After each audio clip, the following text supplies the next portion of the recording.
Imagine waking before dawn. The air is cold. A thick mist hangs over the dark northern sea. The only sound is the gentle rhythm of waves striking a rugged shoreline. Then, a deep wooden creek breaks the silence. Long, narrow ships begin to emerge from the fog. Their carved dragon heads seem almost alive in the pale morning light. Dozens of men pull steadily at long oars. No one speaks. Every movement is practiced. Every face is calm. The only thing louder than the sea is anticipation. Within hours, these ships will change history. For centuries, the world remembered them as ruthless raiders, fearless warriors, merciless invaders. Churches burned at their arrival. Kings feared their fleets. Entire kingdoms reshaped their defenses because of them. To many, they were simply the Vikings, but that word hides a far more fascinating story, because the Vikings were never only warriors. They were explorers who sailed farther than almost anyone of their age, merchants who connected continents, shipbuilders whose engineering amazed the medieval world, farmers who struggled against unforgiving winters, poets who celebrated courage, love, and loss, craftsmen whose intricate metalwork still inspires admiration today, and families who dreamed of better lives beyond the horizon.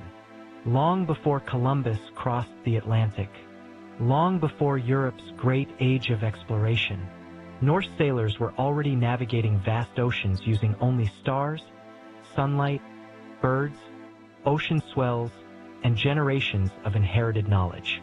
They reached Iceland, Greenland, and even the distant shores of North America, nearly 500 years before anyone in medieval Europe imagined such a journey possible.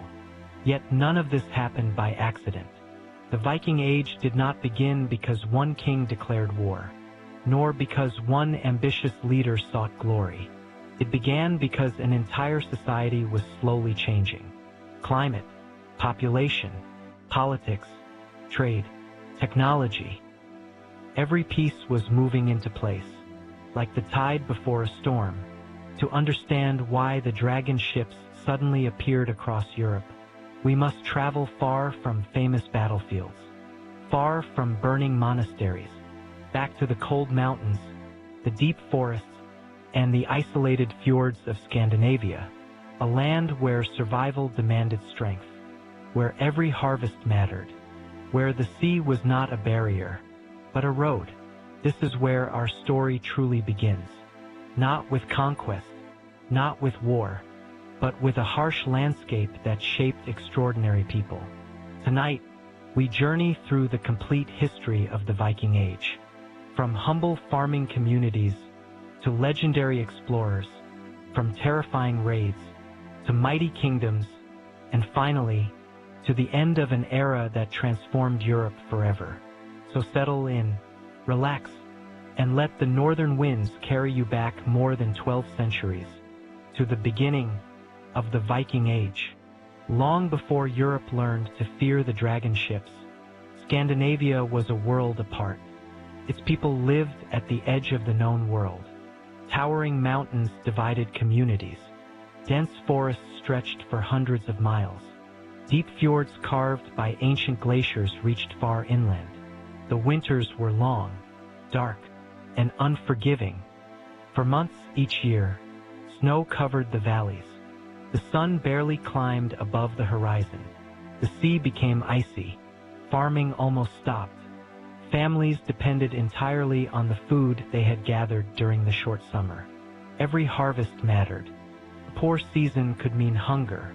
Sometimes, it meant death. Yet these harsh conditions also created resilient people. From childhood, boys and girls learned to work. They chopped wood before they could lift heavy axes. They cared for sheep and goats.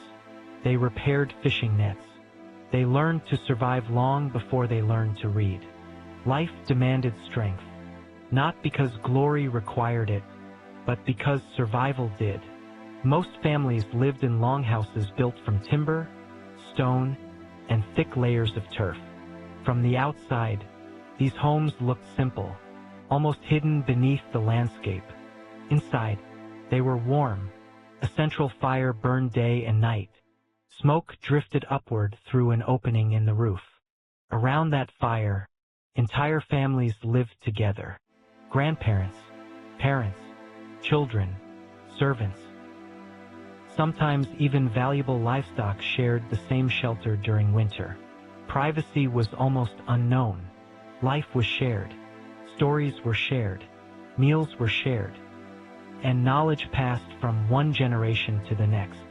During the endless winter nights, elders spoke of heroes, of giants, of Odin, Thor, Loki, and Ragnarok, the prophesied end of the world. These were more than bedtime stories.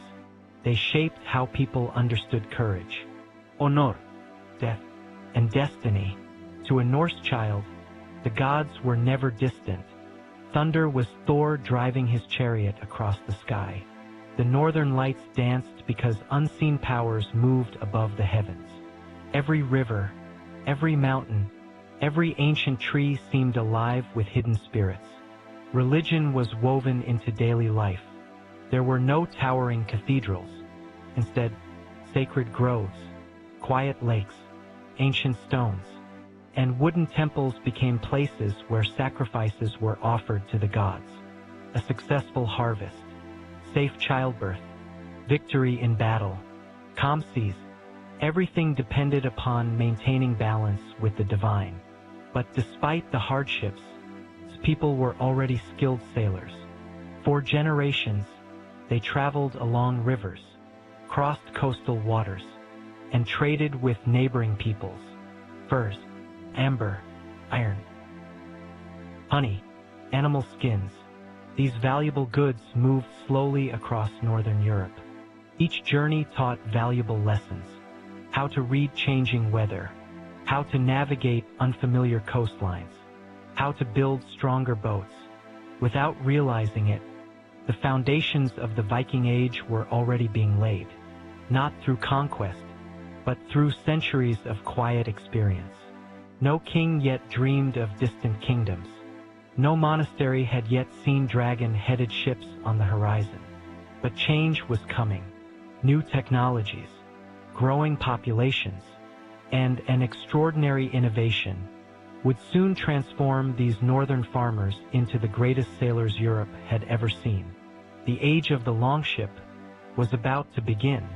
The transformation of the Viking world did not begin with a king, nor with a battle. It began with a ship. To most people in medieval Europe, the sea was a dangerous barrier. To the Norse, it became a highway. For centuries, Scandinavian fishermen had built small wooden boats for rivers, lakes, and sheltered coastlines. They were useful, reliable, but limited. The open ocean demanded something entirely different. Storms in the North Sea were unpredictable. Powerful winds could appear without warning. Towering waves could destroy an ordinary boat within moments. If the Norse were to travel farther, their ships would have to become extraordinary. Generation after generation, master shipbuilders experimented. Every mistake taught a lesson. Every successful voyage inspired a better design. Eventually, they created one of history's greatest engineering masterpieces, the Viking Longship. Long, narrow, lightweight, yet astonishingly strong. Unlike most European vessels, its wooden planks overlapped each other in a technique known today as clinker construction. Each oak plank was carefully shaped by hand, then fastened with thousands of iron rivets. The flexible hull could bend with enormous waves instead of breaking against them. It was an innovation centuries ahead of its time. The keel running beneath the ship gave it remarkable stability. The shallow draft allowed it to sail where larger vessels never could, cross deep oceans. Yet it could also glide into rivers barely deep enough to cover a man's knees. Entire fleets could appear hundreds of miles inland, where no enemy expected them. The Vikings no longer depended entirely upon the wind.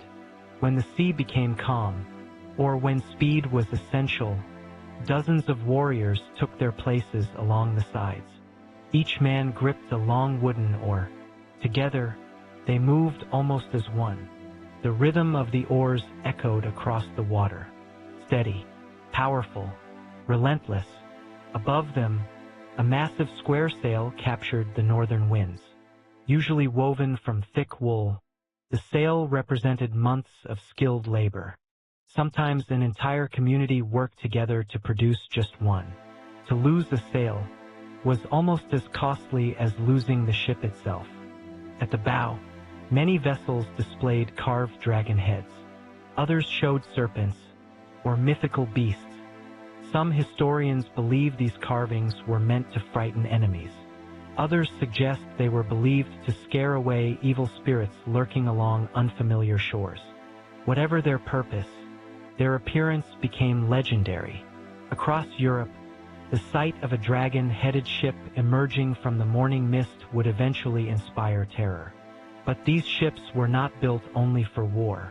Merchants loaded them with furs, iron, amber, timber, honey, and walrus ivory. Families used them to search for new farmland.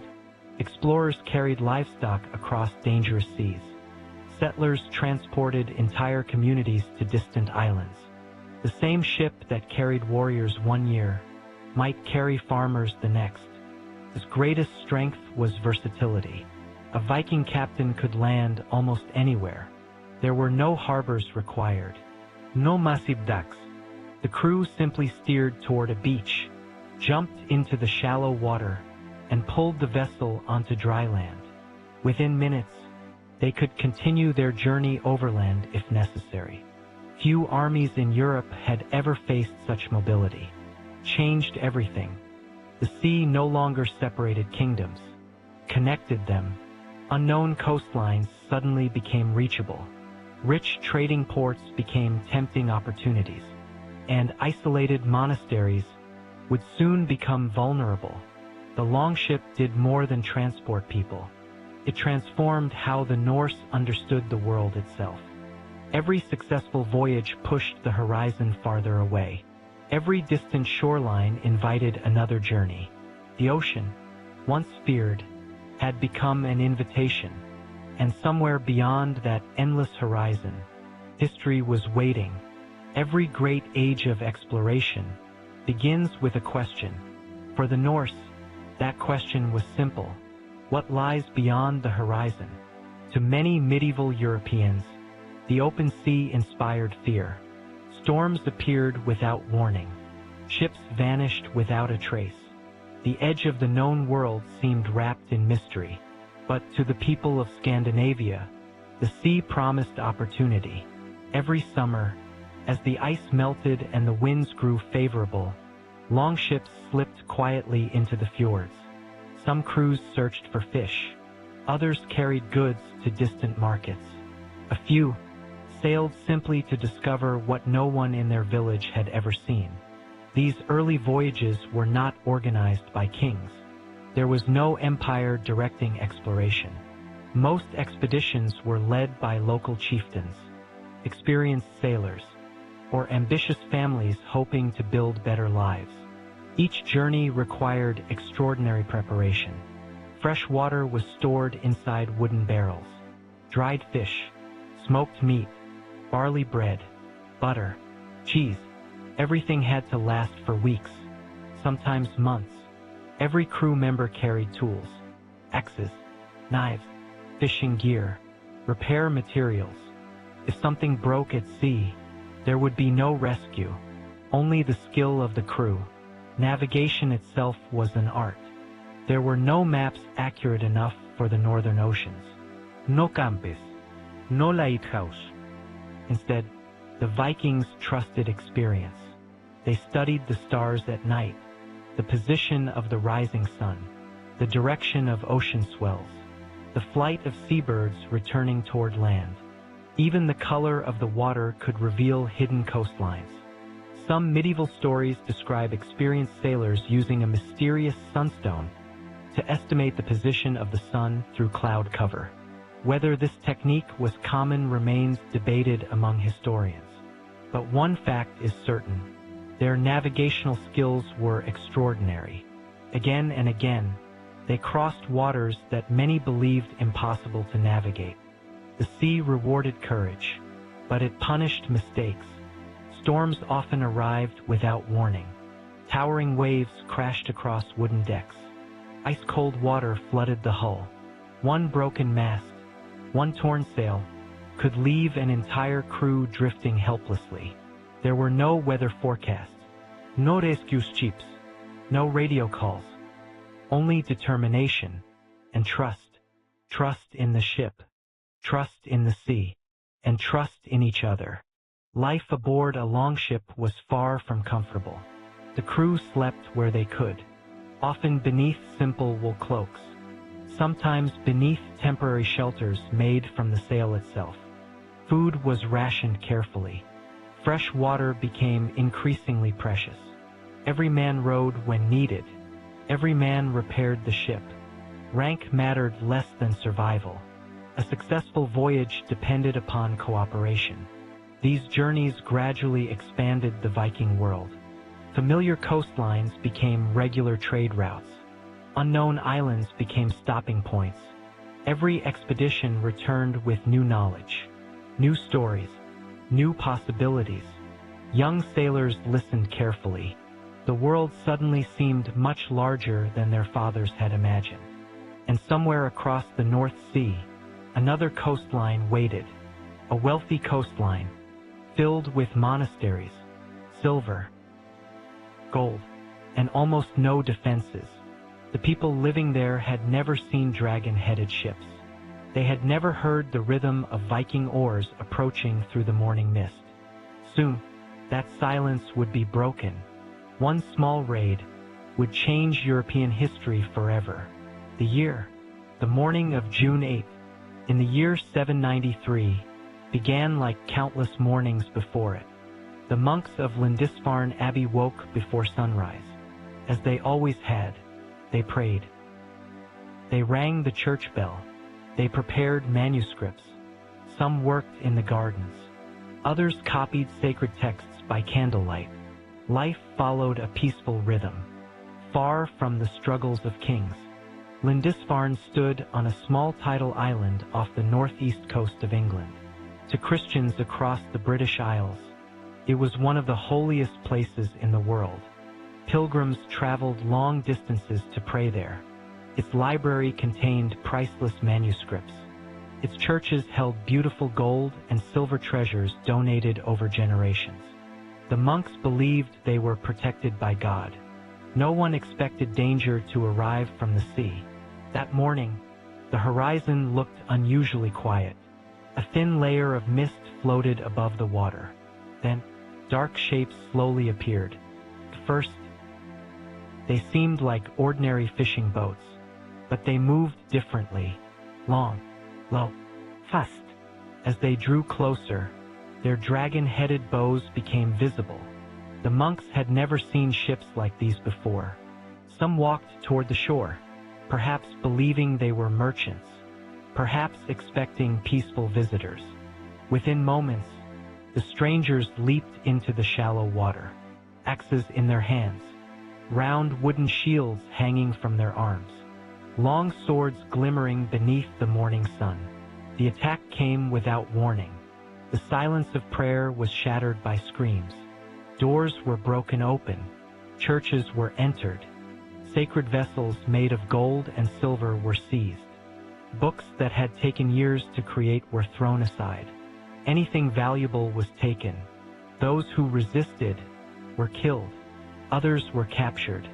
Many were dragged onto the waiting ships to be sold later as slaves.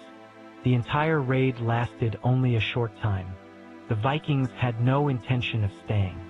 Speed was their greatest weapon. The dragon ships had already disappeared beyond the horizon, leaving behind smoke, silence, and disbelief. News spread rapidly across Christian Europe. How could such a holy place be attacked? Many believed it was a sign of divine punishment. Ancient chronicles described terrifying omens, violent storms, strange lights in the sky, fiery dragons appearing above the sea. Whether these stories were literal or written later to explain the disaster, they reveal the deep shock felt throughout medieval Europe. The raid on Lindisfarne became more than a robbery. It became a symbol, a warning that a new and unfamiliar power had emerged from the north. For the Vikings, this was not yet the beginning of conquest.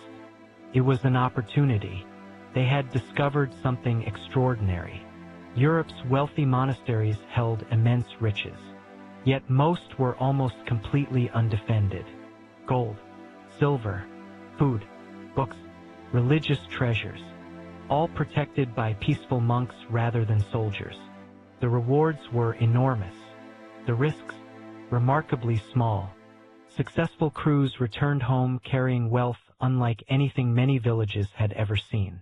Young warriors listened with fascination. Ambitious chieftains saw new possibilities. Shipbuilders received more orders. The sea lanes grew busier. The raid at Lindisfarne had lasted only hours, but its consequences would echo for centuries. Across Europe, coastal communities began watching the horizon with fear. Church bells no longer called only for prayer. Sometimes, they warned that dragon ships had been sighted once again. The Viking Age had truly begun. The treasures carried home from Lindisfarne changed everything. For generations, a successful harvest had measured a family's prosperity. Now, one voyage across the sea could bring home more silver than years of farming. Across Scandinavia, villages gathered to watch the returning ships. Children ran toward the shoreline. Families searched the decks for fathers, brothers, sons, and husbands. Some returned carrying sacks filled with silver coins. Others brought fine glass from distant lands.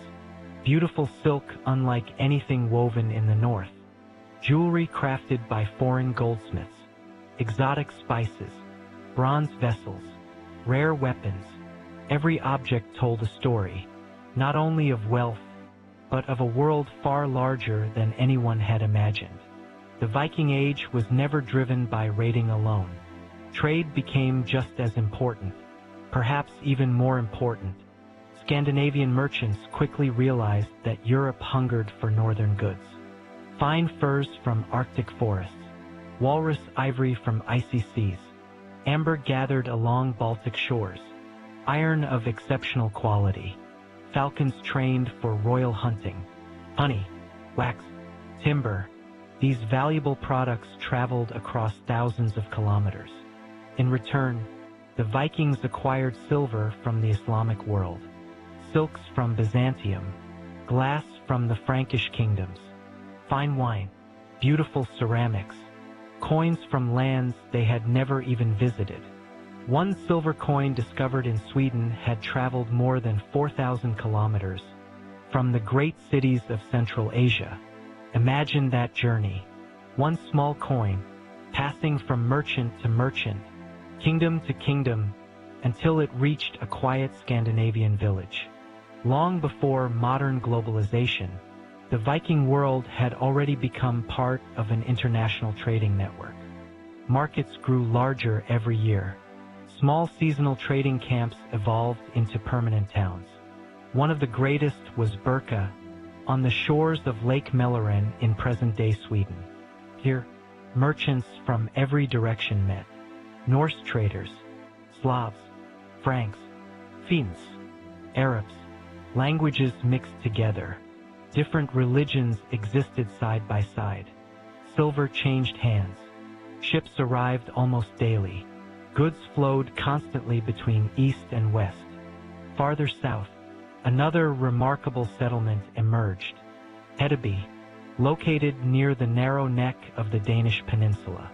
It became one of Northern Europe's busiest commercial centers. Thousands of people lived there. Workshops produced combs from antlers. Blacksmiths forged weapons and tools.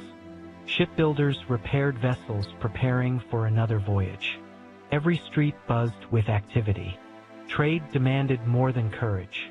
It demanded trust, agreements, laws, The Vikings developed sophisticated systems to conduct business fairly. Merchants carried portable scales. Silver was often weighed rather than counted. Even tiny fragments of precious metal held value. A cut piece of silver could purchase food. Nothing valuable was wasted. As wealth increased, so did ambition. Successful chieftains expanded their influence. Powerful families competed for followers. New alliances formed. Old rivalries deepened. The riches flowing into Scandinavia were transforming society itself. He earned reputation, influence. Young warriors wanted to follow him. Farmers respected him. Poets celebrated him.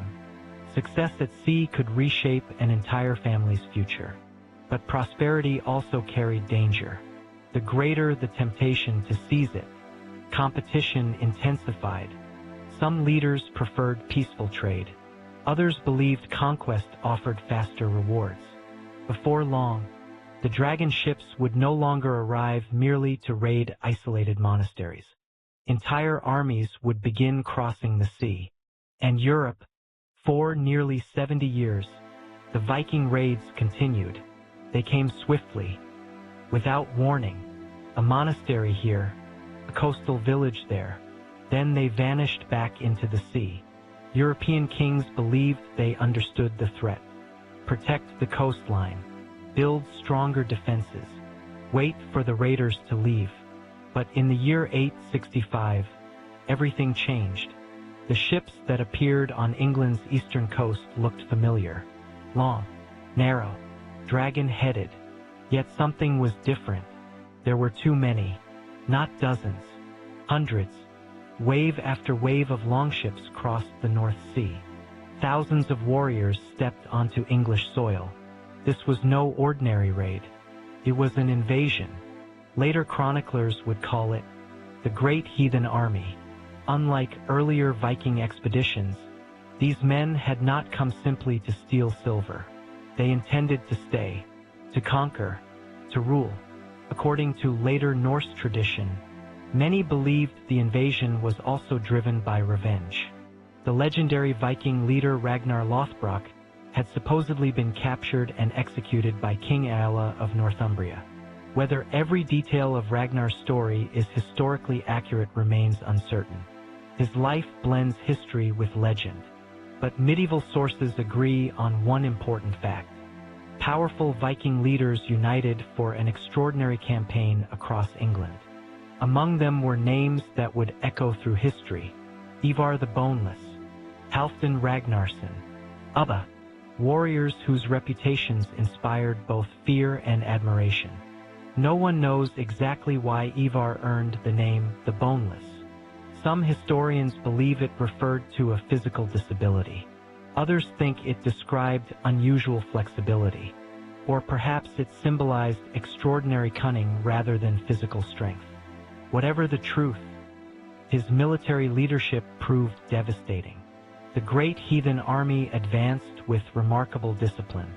Instead of attacking random villages, they captured strategic towns. They secured food supplies. They established winter camps. For the first time, the Vikings remained in England throughout the cold season. This alone shocked their enemies. Most medieval armies returned home before winter. The Vikings stayed, ready to fight again when spring arrived. The Anglo-Saxon kingdoms struggled to respond. At the time, England was not one united nation. It was divided into several competing kingdoms. Northumbria, Mercia, East Anglia, Wessex, they often fought one another. Now, they faced a common enemy. One by one, the Viking army overwhelmed them. Northumbria fell first. Its rival kings, Osbert and Aella, attempted to unite against the invaders. It was too late. The city of York was captured. Both kings died in the fighting. East Anglia soon suffered the same fate. Its king, Edmund, refused to abandon his Christian faith. According to later tradition, he was executed after refusing to submit to Viking demands. His death transformed him into one of England's most revered saints. Mercia struggled to resist. Its rulers negotiated, retreated, returned. Yet the Viking advance continued. Within only a few years, much of England lay under Norse control. Across conquered lands, a new society slowly emerged. Norse settlers established farms. Markets reopened. Trade flourished once again. The region that later became known as the Danelaw began to take shape. Here, Norse customs mixed with Anglo-Saxon traditions. Languages blended. Laws evolved. Families from different cultures lived side by side. It had become a story of settlement, transformation, and the birth of an entirely new England. Yet one kingdom still stood. One ruler refused to surrender. Far to the south, in Wessex, a young king prepared for the greatest challenge of his life. His name was Alfred. By the winter of 878, England stood on the edge of collapse. One kingdom after another had fallen. Northumbria was gone.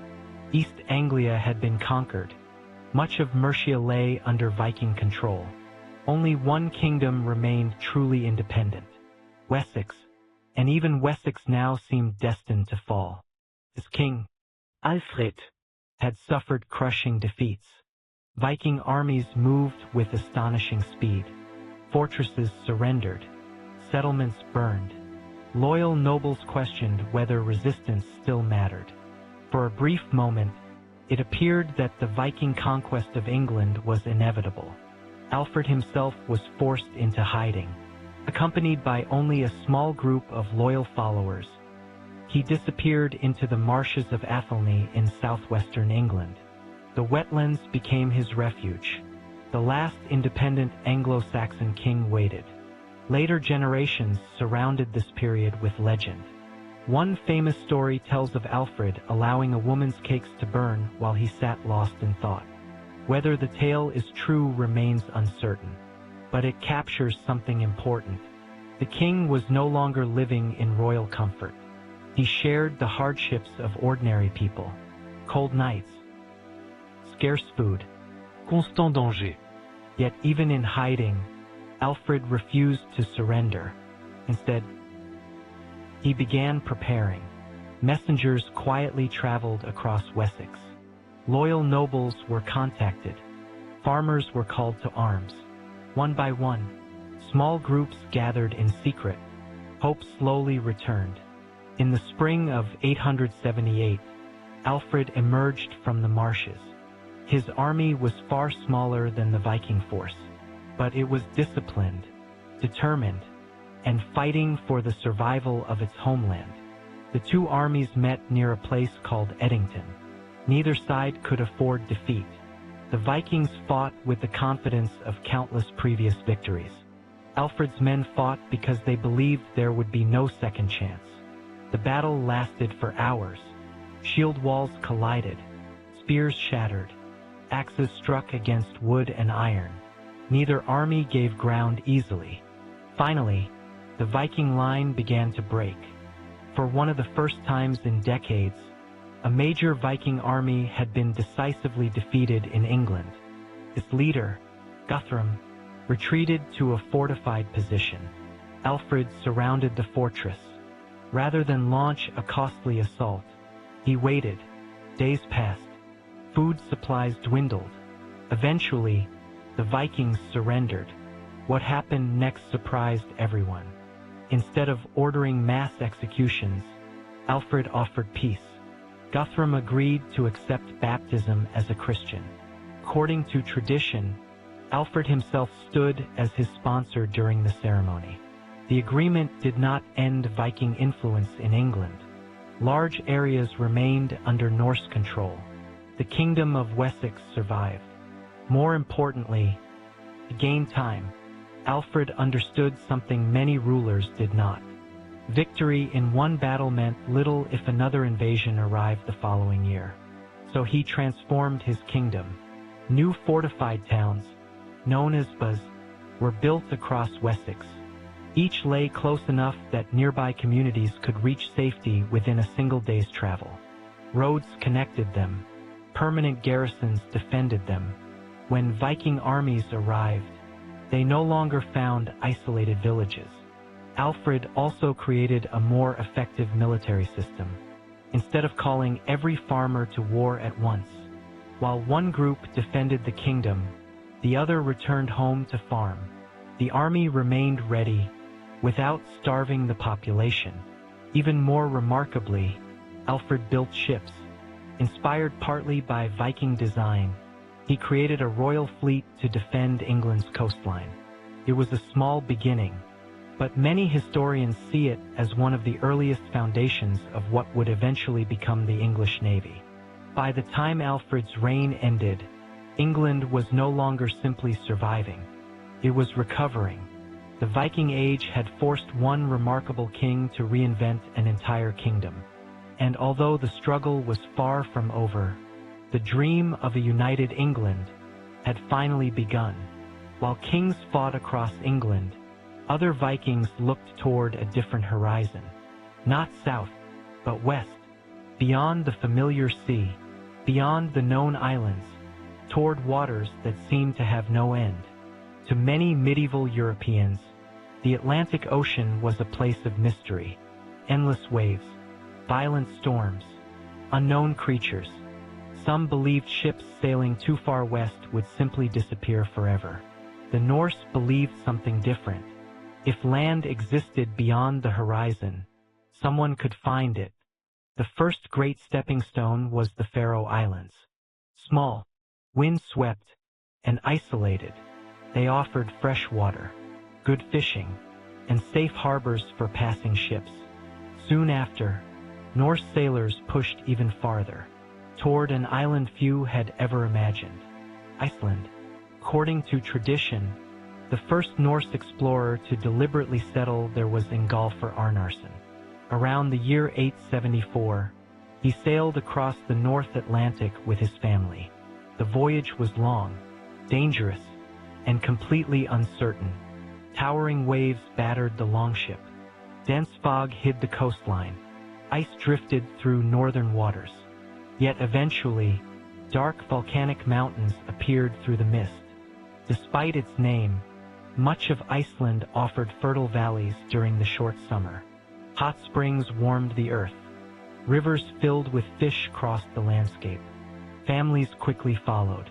Within only a few generations, thousands of settlers had established farms across the island. Remarkably, Iceland developed one of the world's earliest parliamentary assemblies. Known as the Ailing, it first met around the year 930. Each summer, chieftains gathered in an open valley. Disputes were settled. Laws were announced aloud from memory. Agreements were made without a king ruling above them. It became one of history's oldest continuously operating parliamentary traditions. But even Iceland failed to satisfy every dream. One man in particular believed there was still more land waiting beyond the Western Sea. His name was Eric the Red. Tall, strong, quick to anger, Eric had been forced to leave Norway after his father was exiled. Years later, violent disputes in Iceland led to Eric's own exile. Most people would have accepted their fate. Eric did not. Instead, he sailed farther west than anyone before him. There, he discovered another enormous island. Its southern coast contained green valleys during summer. Fresh water flowed from mountain rivers. Wildlife was abundant. To attract settlers, Greenland, whether the name reflected genuine optimism or clever marketing, historians still debate. But it worked. Families followed him. Livestock crossed the ocean. New settlements appeared along Greenland's fjords. Life remained difficult. Winters were brutally cold. Supplies were limited. Every voyage depended upon favorable weather. Yet somehow, the colonies survived. Generation after generation, the Norse pushed the limits of medieval exploration. Still, one mystery remained. Hunters occasionally reported seeing birds arriving from farther west. Driftwood, unlike any found in Greenland, floated ashore. Some sailors claimed they had glimpsed distant coastlines beyond the horizon. Could another land exist? One even larger than Greenland? Most dismissed such stories, but curiosity had always driven Viking exploration. Soon, one remarkable voyage would carry Norse sailors farther west than anyone in medieval Europe had ever traveled. Nearly 500 years before Columbus, the Vikings were about to reach a new continent, a place they would call Vinland. The sea had already carried the Vikings farther than anyone believed possible. Norway to Iceland, Iceland to Greenland. But even Greenland was not the end. Beyond its western horizon, the unknown still waited. According to the Icelandic sagas, the next discovery happened almost by accident. A merchant named Bjarni Herjolfsson was sailing toward Greenland when thick fog and powerful winds drove his ship far off course. Days passed. The familiar coastline never appeared. Instead, dark forests emerged on the horizon. Rolling hills, a shoreline unlike anything he had ever seen. Curiously, Bjarni never went ashore. His goal was Greenland. After observing the strange land from his ship, he simply turned around and continued his journey. Yet his story spread quickly. If another land truly existed beyond Greenland, someone would eventually explore it. That someone was Leif Erikson, the son of Eric the Red. Leif purchased Bjarni's ship, gathered an experienced crew, and sailed west. Unlike Bjarni, Leif intended to land. The expedition first reached a rocky coastline. The land was harsh. Leif called it Helgeland, the land of flat stones. Many historians believe this may have been Baffin Island in modern Canada. The voyage continued south. Soon, dense forests appeared. Timber covered the hillsides. For Greenland's settlers, wood was more valuable than gold. Here, entire forests stretched beyond the horizon. Leif named the region Markland, the forest land, likely somewhere along the coast of modern Labrador. But the greatest discovery still lay ahead. Sailing farther south, the explorers reached a remarkably different landscape. Gentler weather, green meadows, salmon-filled rivers, wild grapes growing naturally. Leif named the region Vinland. Exactly where Vinland was located has fascinated historians for centuries. The strongest archaeological evidence comes from Lance Aux meadows on the northern tip of Newfoundland. In the 1960s, Norwegian archaeologists Helge Ingstad and Enstein Ingstad uncovered the remains of a genuine Norse settlement there. They found turf houses built exactly like those in Iceland and Greenland, iron working furnaces, boat repair workshops, Norse artifacts unmistakably Scandinavian in design. For the first time, the Vikings had reached North America, nearly 5 centuries before Christopher Columbus. Perhaps only 70 to 100 people lived there at any one time, gathered timber, explored nearby rivers. Some encounters with the local indigenous peoples were peaceful. Trade likely occurred. Others ended in violence. Exactly who these indigenous communities were remains uncertain. They may have included ancestors of the Beothuk or Dorset peoples. The archaeological evidence is limited. What is clear is that maintaining a permanent colony proved extraordinarily difficult. The distance from Greenland was immense. Supplies were limited. Communication took months. Conflict added new dangers. Eventually, the settlement was abandoned. The buildings slowly collapsed. Grass covered the walls. The ocean reclaimed the shoreline. For nearly 1,000 years, the story faded into memory. Yet the achievement itself remains astonishing. Without magnetic compasses, without modern maps, without engines, the Vikings crossed one of the world's greatest oceans. They became the first known Europeans to set foot in North America, not as conquerors, but as explorers. Curiosity had carried them farther west than any people of medieval Europe had ever traveled. The horizon, once again, had become only another beginning. To understand the Vikings, you must first understand their gods. For the Norse, religion was not confined to temples. It lived in the forests, the mountains, the sea, the storm, every thunderclap, every winter, every successful harvest, every voyage across dangerous waters. The gods were always present, watching, judging, guiding. At the center of the Viking universe stood Odin, the All-Father, god of wisdom, poetry, magic, and war. Unlike many rulers, Odin did not seek comfort. He sacrificed for knowledge.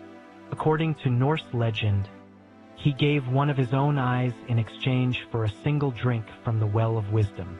From that day forward, he saw the world more clearly than any other being. Yet his search for knowledge never ended.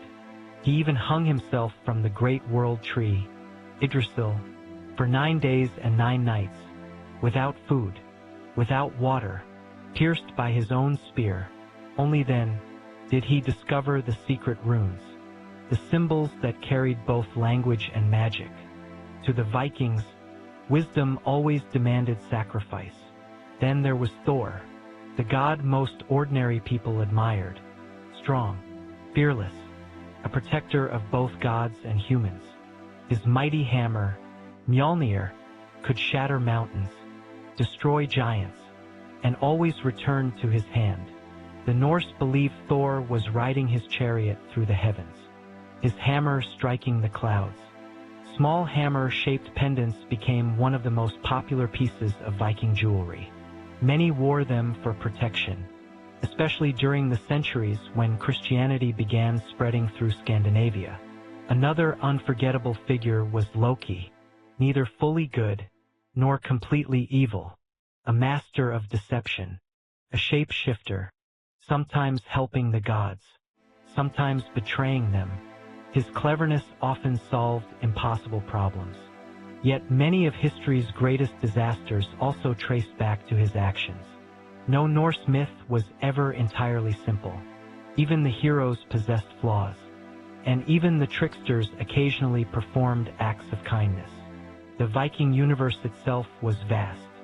At its center stood Yggdrasil, the immense world tree. Its branches stretched across the heavens. Its roots reached into mysterious realms beneath the earth.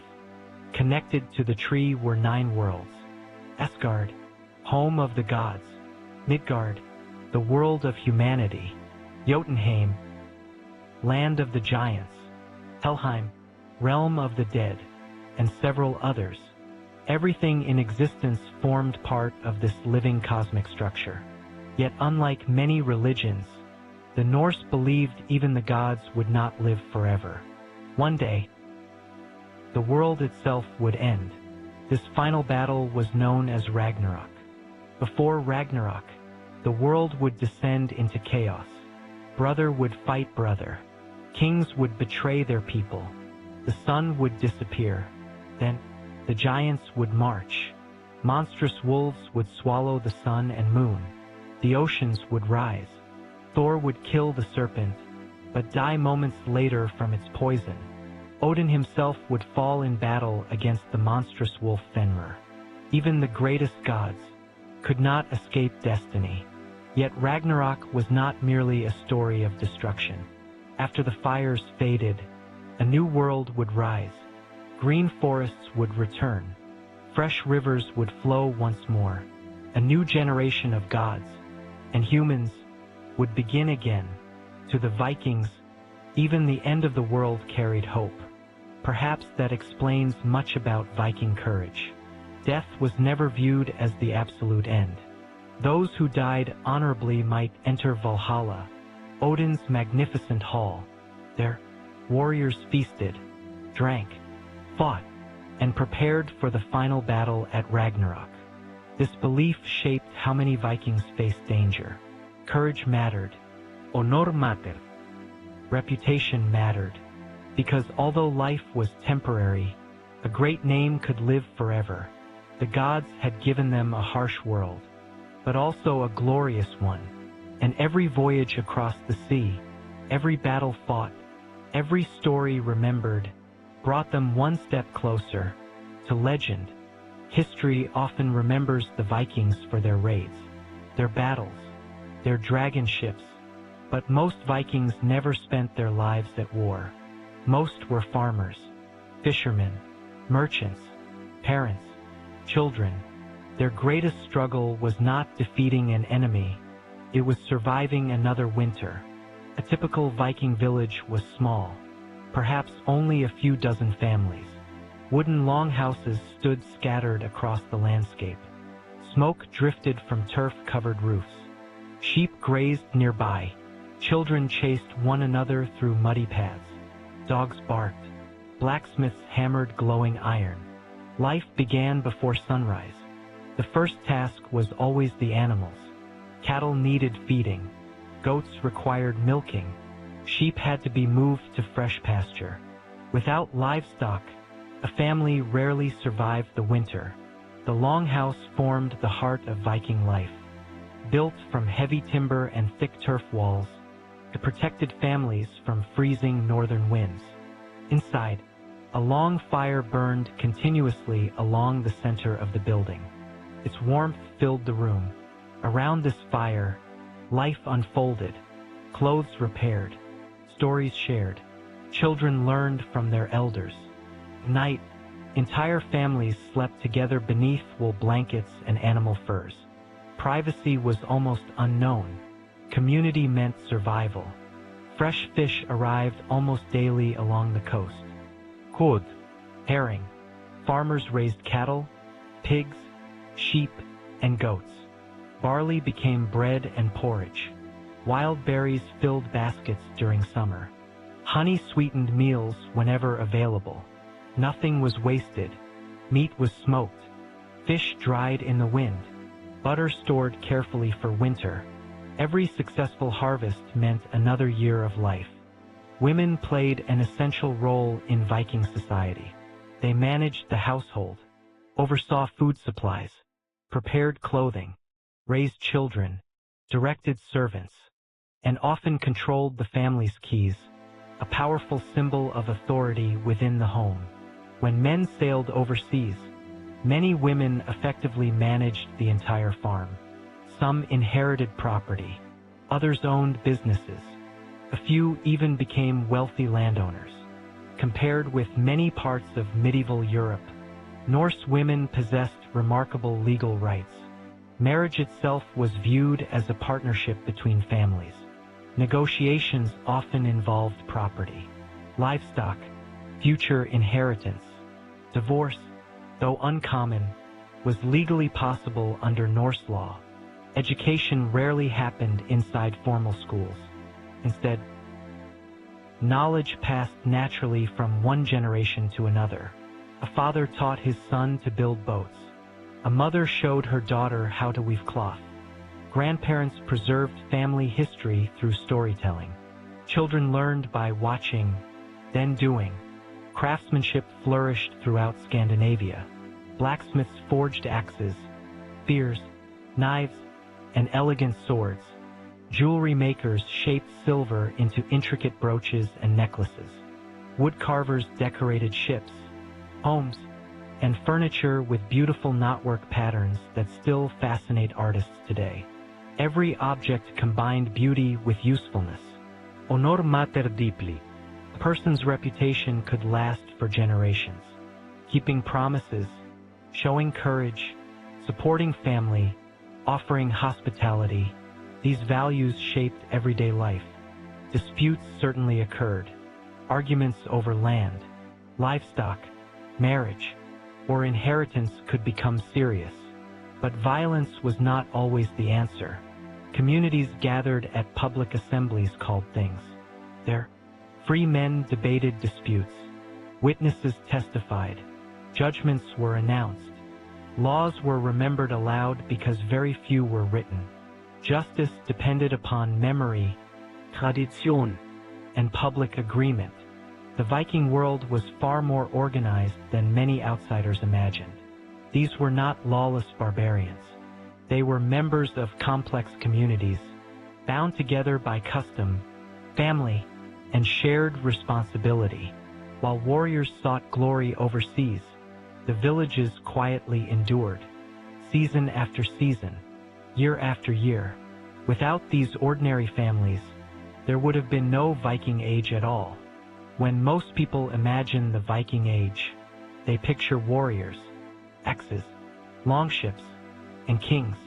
But behind every successful voyage, every thriving farm, every growing settlement, stood women whose strength shaped Viking society. Their stories have often been overshadowed by tales of battle. Yet without them, the Viking world could never have survived.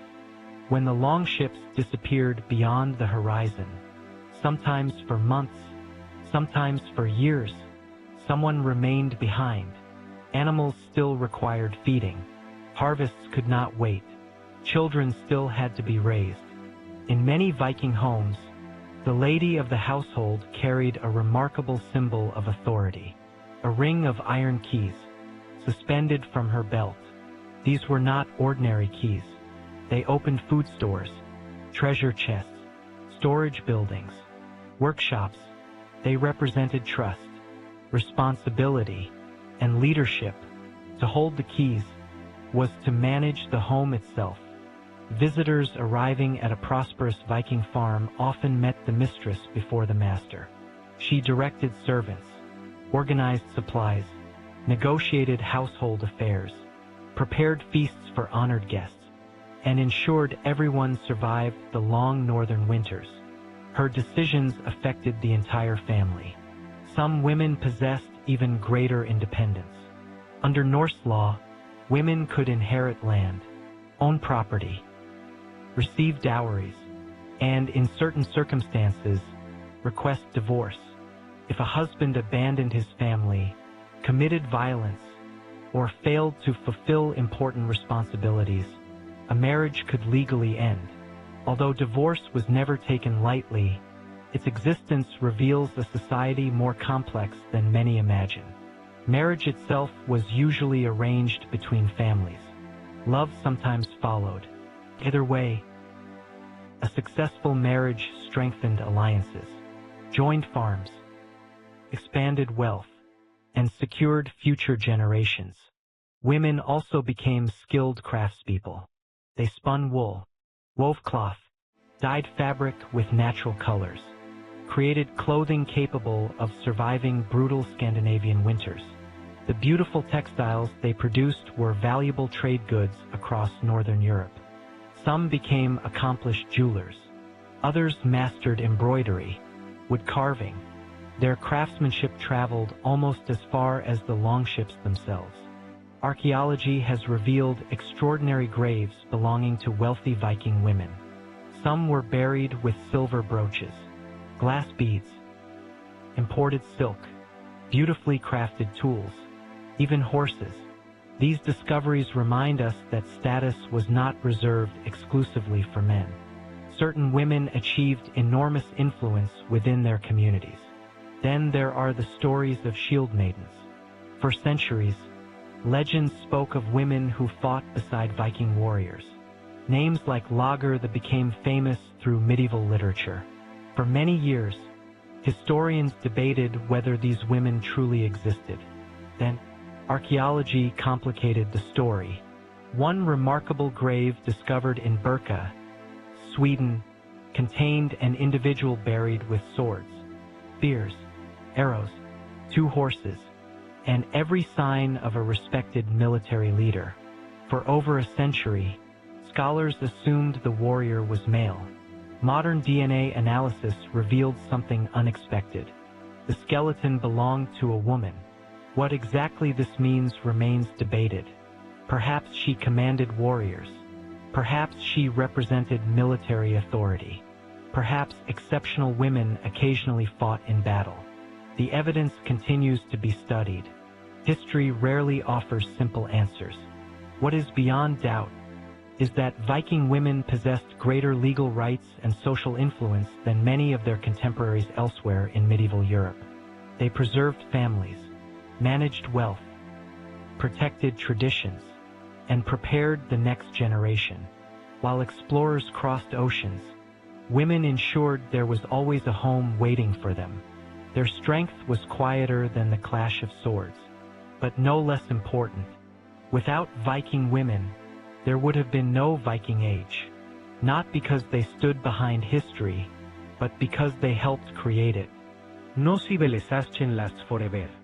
Not because its people suddenly become weaker, but because the world around them changes. By the beginning of the 11th century, the Viking world was no longer the same. The dragon ships still crossed the sea. The old stories were still told beside winter fires. Yet a new age had quietly begun. The first great change came through faith. The Norse gods had guided every voyage. Odin, Thor, Freya. The ancient temples still stood across Scandinavia. Sacrifices were still offered. But Christianity was spreading northward, and the Frankish kingdoms. Some were welcomed, others were driven away, some even lost their lives. Yet the new religion continued to grow. First, many Viking leaders accepted Christianity for practical reasons. Diplomatic alliances became stronger. Marriage between royal families became possible. Politics often opened the door before belief entered the heart. One of the most important rulers was Harald Bluetooth, King of Denmark.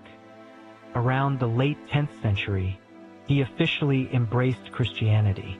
The famous Jelling stone, often called Denmark's birth certificate, proclaimed that Harald had united the Danes and made them Christian. Across Scandinavia, wooden churches slowly replaced pagan temples. Crosses appeared where carved images of Thor had once stood. Children received Christian names. Priests replaced pagan priests. The old gods were not forgotten overnight. For many years, old beliefs and new traditions existed side by side. Some also wore the Christian cross. History rarely changes in a single moment. It changes one generation at a time. Another force was transforming Viking society. The small kingdoms of earlier centuries were disappearing. Powerful rulers began creating centralized nations. Norway, Denmark, Sweden. Royal authority became stronger. Taxes became more organized. Permanent armée émerged. The age of independent Viking chieftains slowly faded. Large-scale raiding also became far more dangerous. Europe had learned. Monasteries built stone defenses. Coastal towns raised walls. Kings organized fleets to patrol their shores. The easy victories of earlier centuries became increasingly rare. Trade, not raiding. The descendants of Viking settlers became respected merchants. Farmers, craftsmen, royal officials, even kings. Ironically, the people once feared as outsiders became fully integrated into the kingdoms they had once attacked. In England, the descendants of Norse settlers spoke English, married local families, worked the same fields, shared the same churches. The Viking Age gradually dissolved, not in one dramatic battle, but through countless quiet changes. Still, one final giant would briefly revive Viking glory. His name was Knut, known today as Knut the Great. In the early 11th century, he forged one of the greatest empires Northern Europe had ever seen.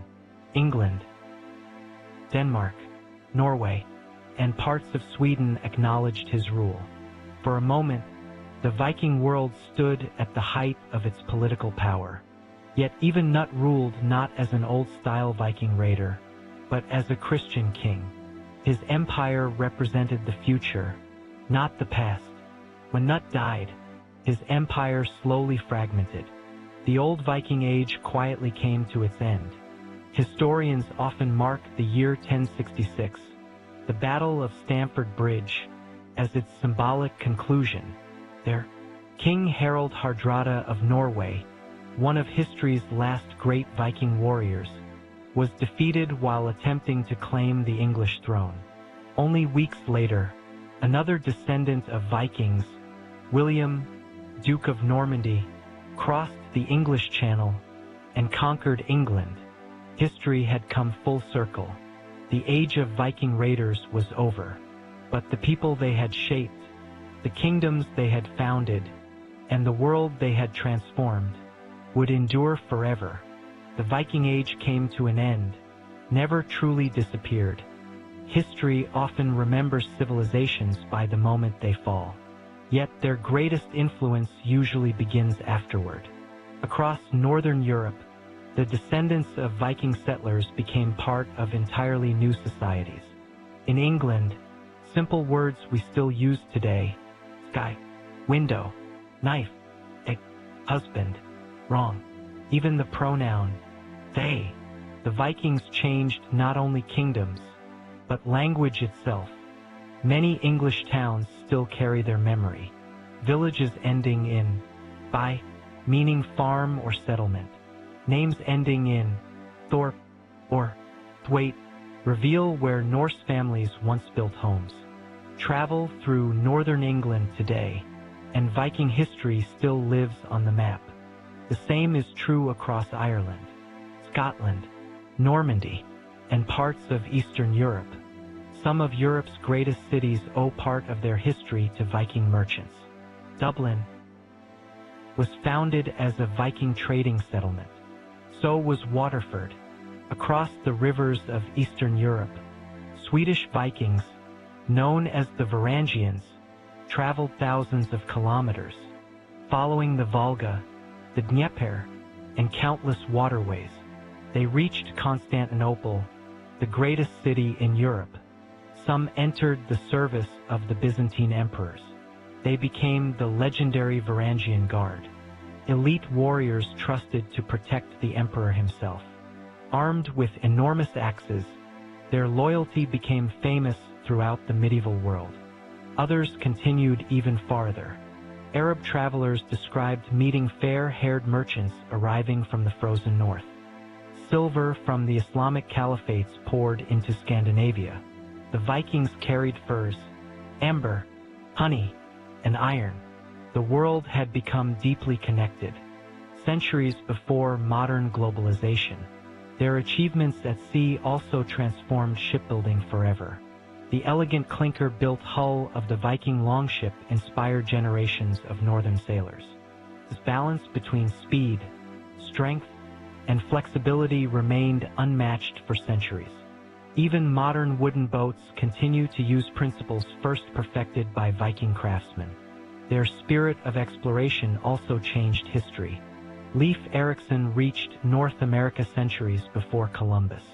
Although the Norse settlements did not last, the achievement itself reminds us of something remarkable. Curiosity often travels farther than ambition.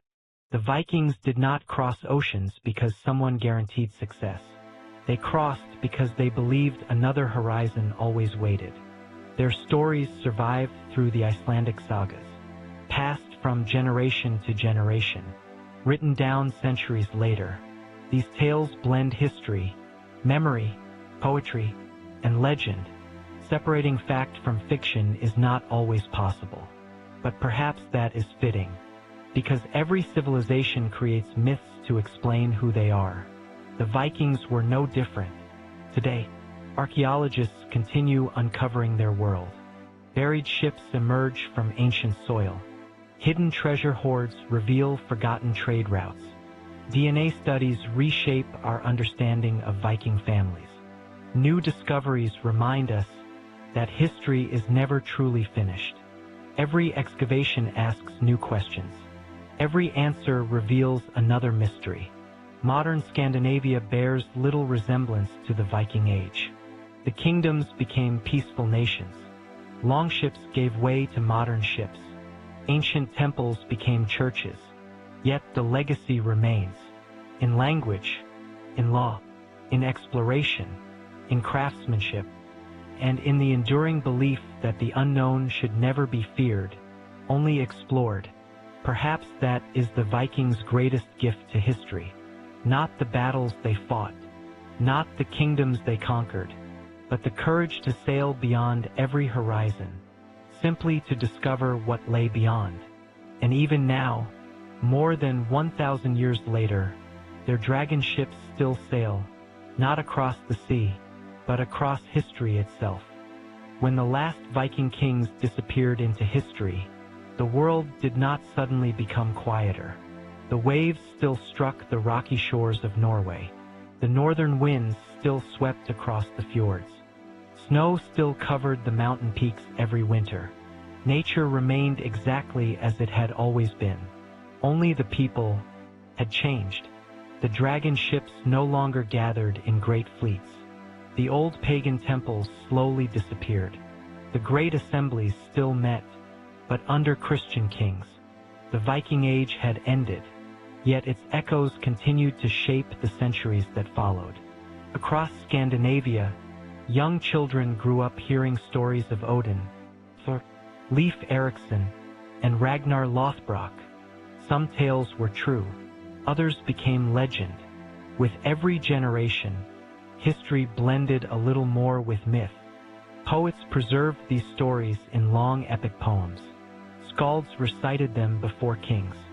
Families repeated them beside winter fires. Eventually, monks carefully wrote many of these stories onto parchment. Without those manuscripts, much of the Viking world would have vanished forever. One of the greatest treasures left behind is the Icelandic sagas. Family rivalries, ancient feuds, heroic battles, political intrigue, love, and survival. Although historians debate which parts are fact and which are legend, the sagas preserve something even more valuable: the Viking way of thinking, their humor, their courage, their fears, their understanding of honor. They remind us that history is not only built by kings. It is also built by ordinary families whose stories survive through memory. Meanwhile, far beneath the soil, the Viking Age quietly waited. Ships buried beneath enormous earth mounds, weapons hidden beside fallen warriors, silver coins forgotten beneath farmhouse floors, wooden houses slowly sinking into frozen ground. Century after century.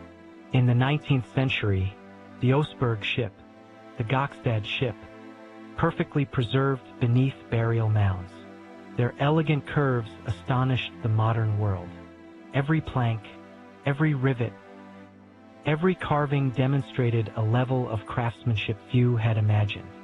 Suddenly, the Vikings no longer belonged only to legend.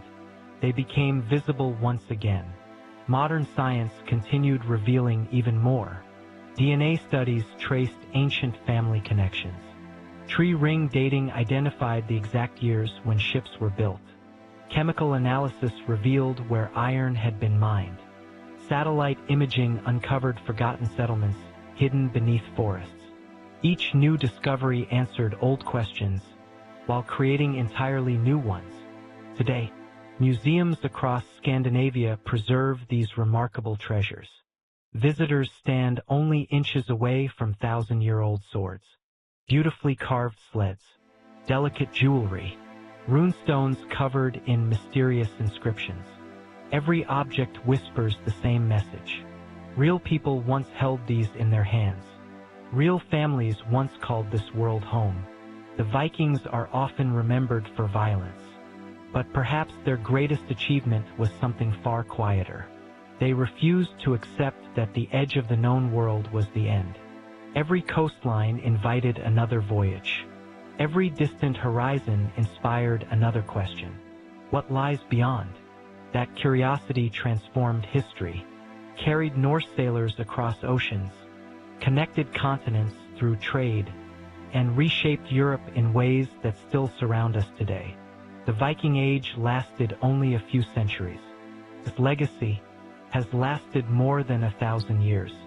And even now, whenever the wind whistles through a Norwegian fjord, or waves strike an empty northern shore, it is easy to imagine, just for a moment, the distant sound of oars, the creak of oak timbers, and the silent approach of a dragon ship emerging from the morning mist. Imagine standing on a lonely cliff, somewhere along the coast of Norway. A gentle wind carries the scent of salt, pine forests, and distant rain. More than 1,000 years have passed since the Viking Age came to an end. Yet this landscape looks almost unchanged. These mountains watched every longship leave the fjords. These waters carried explorers toward Iceland, Greenland, and Vinland. These same stars guided sailors across the North Atlantic. Long before maps could explain the journey, history often gives us dates. 793, 865, 878, 1066. But history is far more than numbers. It is people, families, dreams, fear, hope. The Vikings laughed. They argued. They fell in love. They buried their children. They celebrated harvests. They feared storms. They wondered what waited beyond the next horizon. Just as we do today, it is easy to remember them only through violence. The burning monasteries, the great battles, the glittering swords. Yet those dramatic moments represented only a small part of their lives.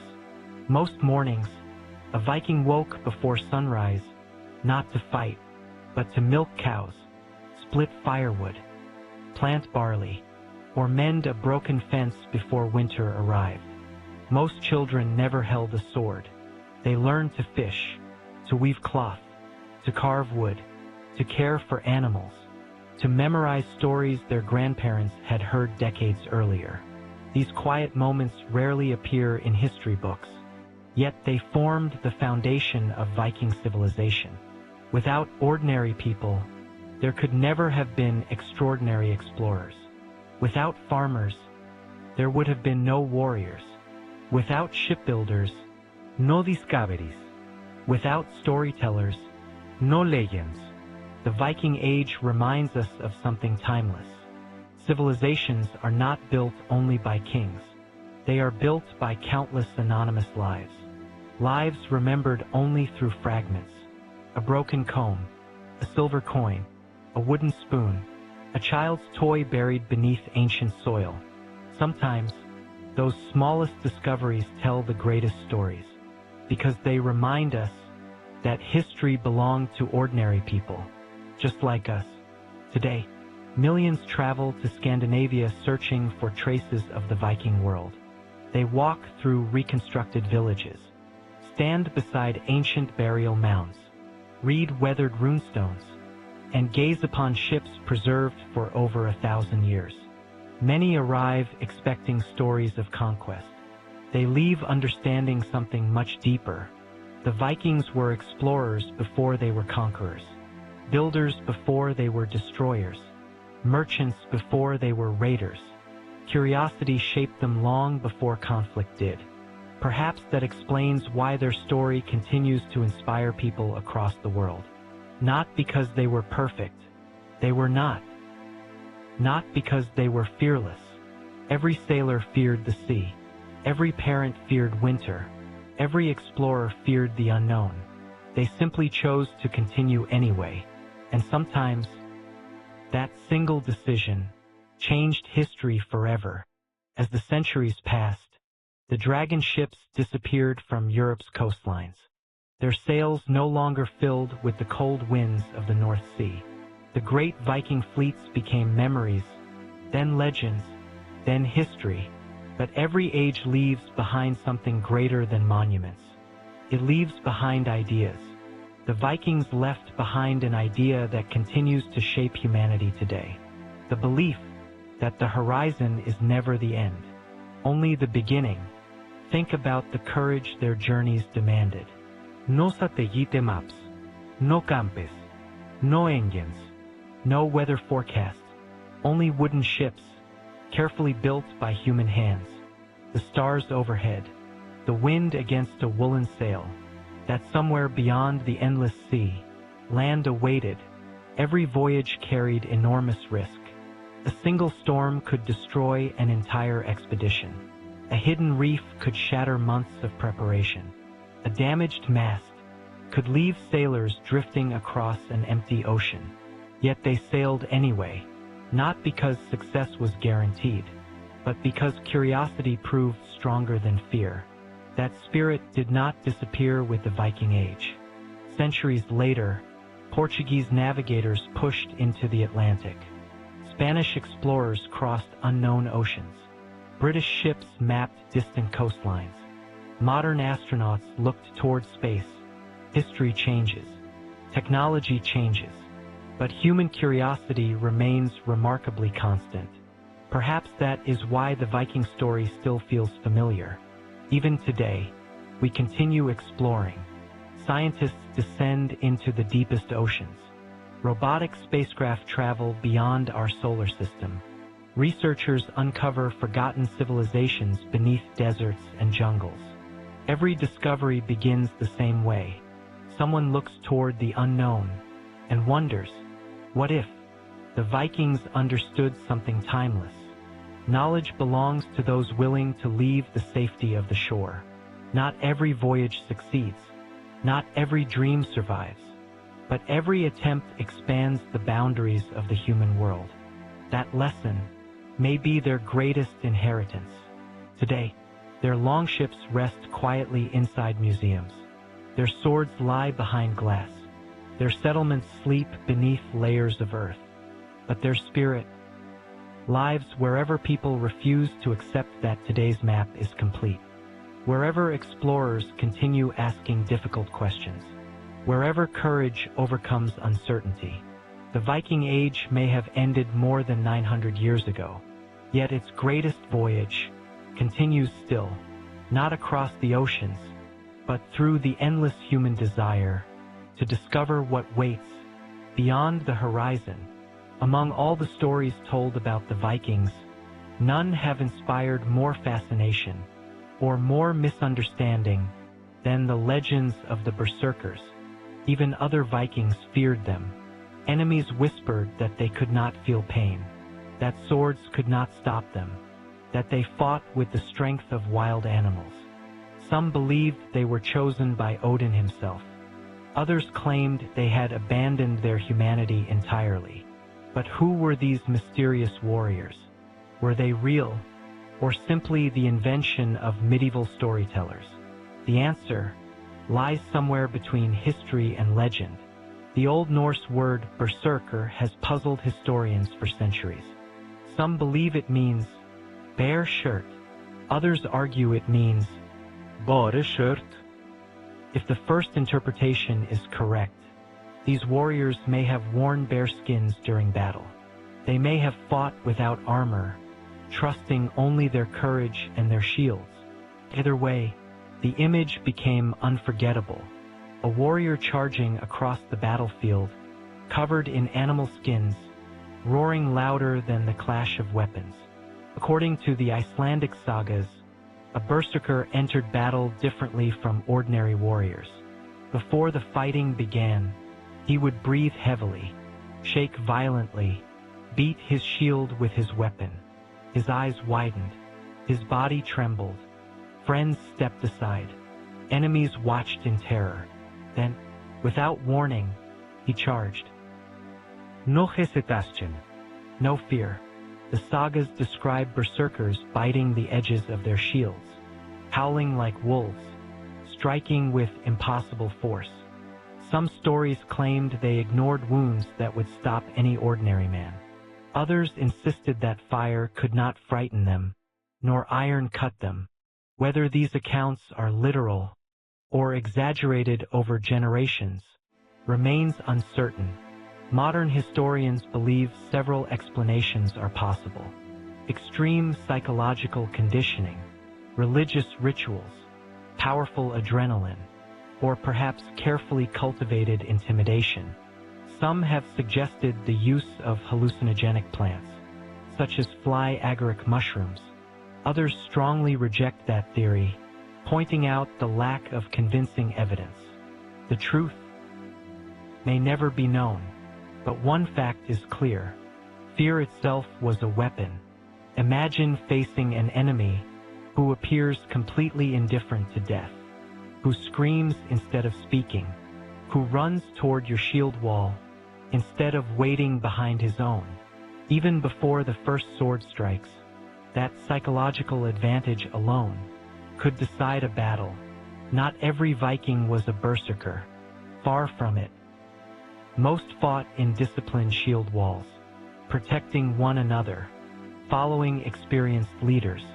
The berserkers were exceptional figures, rare, unpredictable, and sometimes dangerous even to their own allies. Several medieval kings eventually outlawed berserkers altogether. Their uncontrolled violence became a threat during times of peace. A warrior who could not leave battle behind could easily become a danger at home. As Scandinavia embraced Christianity, stories of berserkers slowly changed. Christian writers often portrayed them as savage relics of a pagan past, symbols of chaos rather than courage. Over time, the legendary warrior faded into myth, yet the idea never disappeared. Even today, the word berserk survives in modern English. Whenever someone loses complete control, acts with overwhelming fury, or charges forward without fear, we still say, they went berserk. 1,000 years have passed, yet one Viking word still lives within our language. And somewhere between history, legend, and imagination, the shadow of the berserker, a Viking was never defined by his weapon alone. Courage mattered more. Experience mattered more. The man holding the weapon was always more important than the weapon itself. Yet the tools they carried have become some of history's most recognizable symbols. Perhaps none more famous than the Viking axe. Modern films often portray enormous double-bladed axes. Beautiful, but historically uncommon. The ordinary Viking carried something far simpler. A single-bladed axe, strong, and surprisingly lightweight. It served two purposes. In times of peace, built houses, repaired ships, prepared firewood for winter. In times of war, the same tool became a deadly weapon. This curved blade could hook an enemy's shield. This weight delivered devastating blows. And unlike expensive swords, almost every free man could afford one. For wealthier warriors, another weapon represented prestige. The sword. A fine Viking sword required extraordinary craftsmanship. Iron had to be refined, steel carefully forged, the blade repeatedly heated, hammered, and cooled. The process demanded weeks of skilled labor. As a result, a quality sword cost more than many ordinary farmers could afford. Owning one immediately signaled status. Some swords received names, passed from father to son, generation after generation. Many were buried alongside their owners. Others became treasured family heirlooms. Their beauty matched their deadliness. Pattern-welded blades shimmered beneath sunlight. Silver decorated the hilts. Bronze and gold adorned the handles. These were not merely weapons. They were symbols of honor. Another essential weapon was the spear. Simple, reliable, effective. It may have been the most common battlefield weapon of the Viking Age.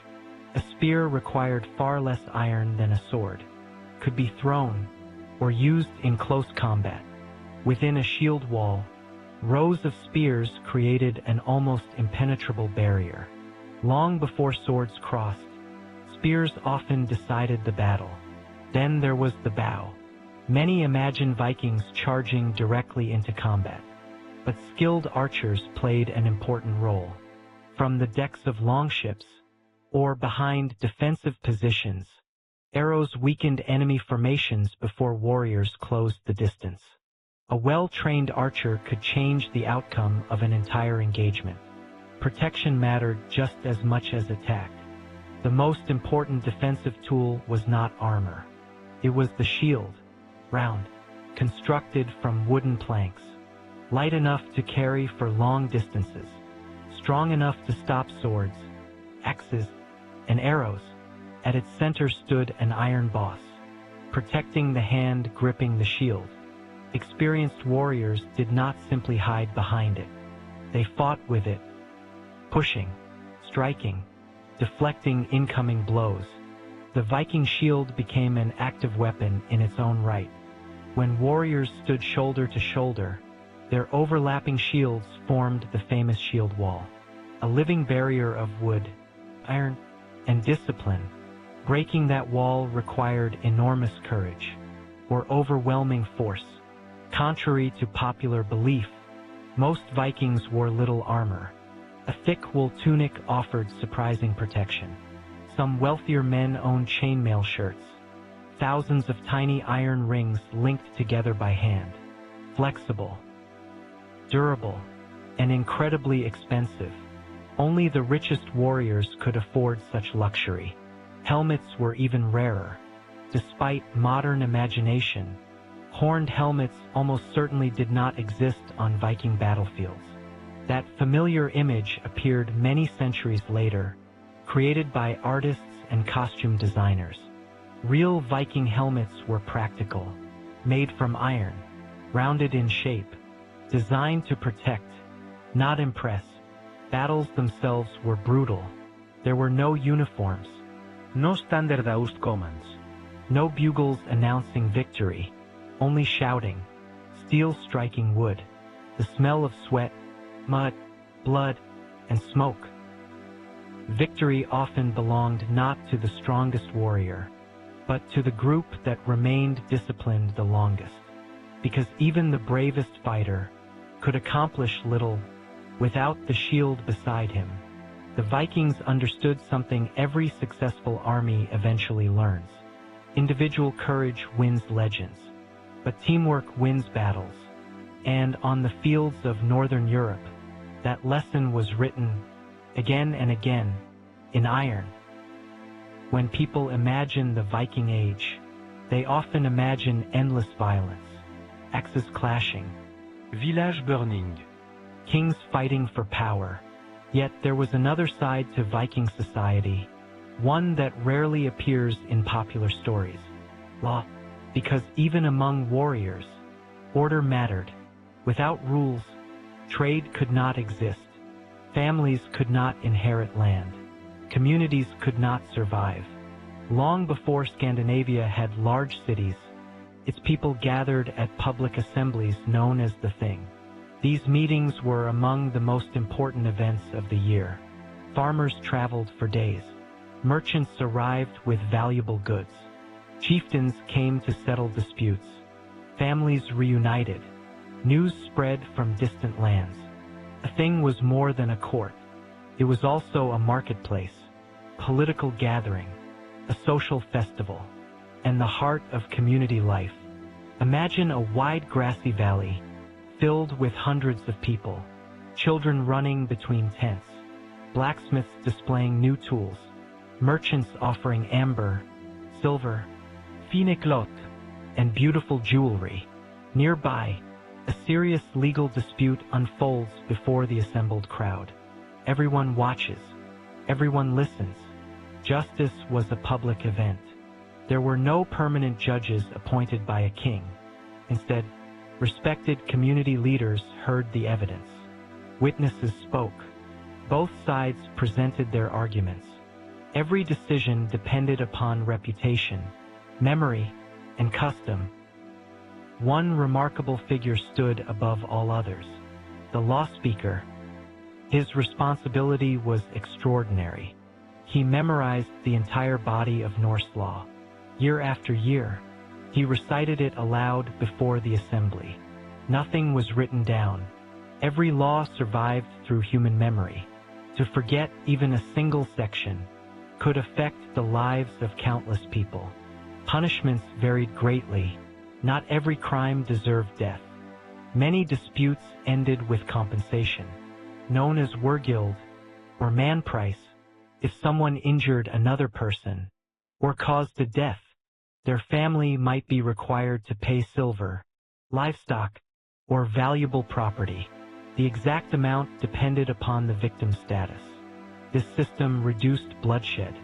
Instead of endless revenge between families, communities encouraged negotiated settlements. But not every crime could be solved through payment. Some offenses brought a far harsher punishment. Outlawry. An outlaw lost legal protection. His property could be confiscated. Friends risked punishment by helping him. Anyone could kill him without facing legal consequences. For many, exile proved even worse than execution. A Viking depended upon family, community, and reputation. To lose all three was to lose everything. Honor shaped every decision. Promise once given was expected to be kept. Breaking an oath damaged far more than one person's reputation. It dishonored an entire family. Stories remembered both heroes and oath breakers. One earned respect, the other earned shame. Women also appeared before the thing. They could inherit property, bring certain legal disputes, and under specific circumstances, seek divorce. Compared with many other medieval societies, Norse law granted women greater legal recognition than historians once believed. Justice was not always perfect. Powerful families often influenced outcomes. Wealth could shape decisions. Personal rivalries sometimes turned legal disputes into violent feuds. Yet, despite these imperfections, the Viking legal system represented something remarkable.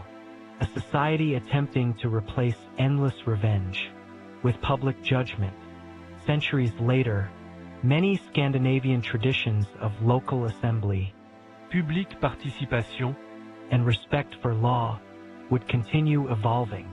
The swords of the Viking Age eventually fell silent, but its ideas about community, responsibility, and justice continued long after the dragon ships disappeared beyond the horizon.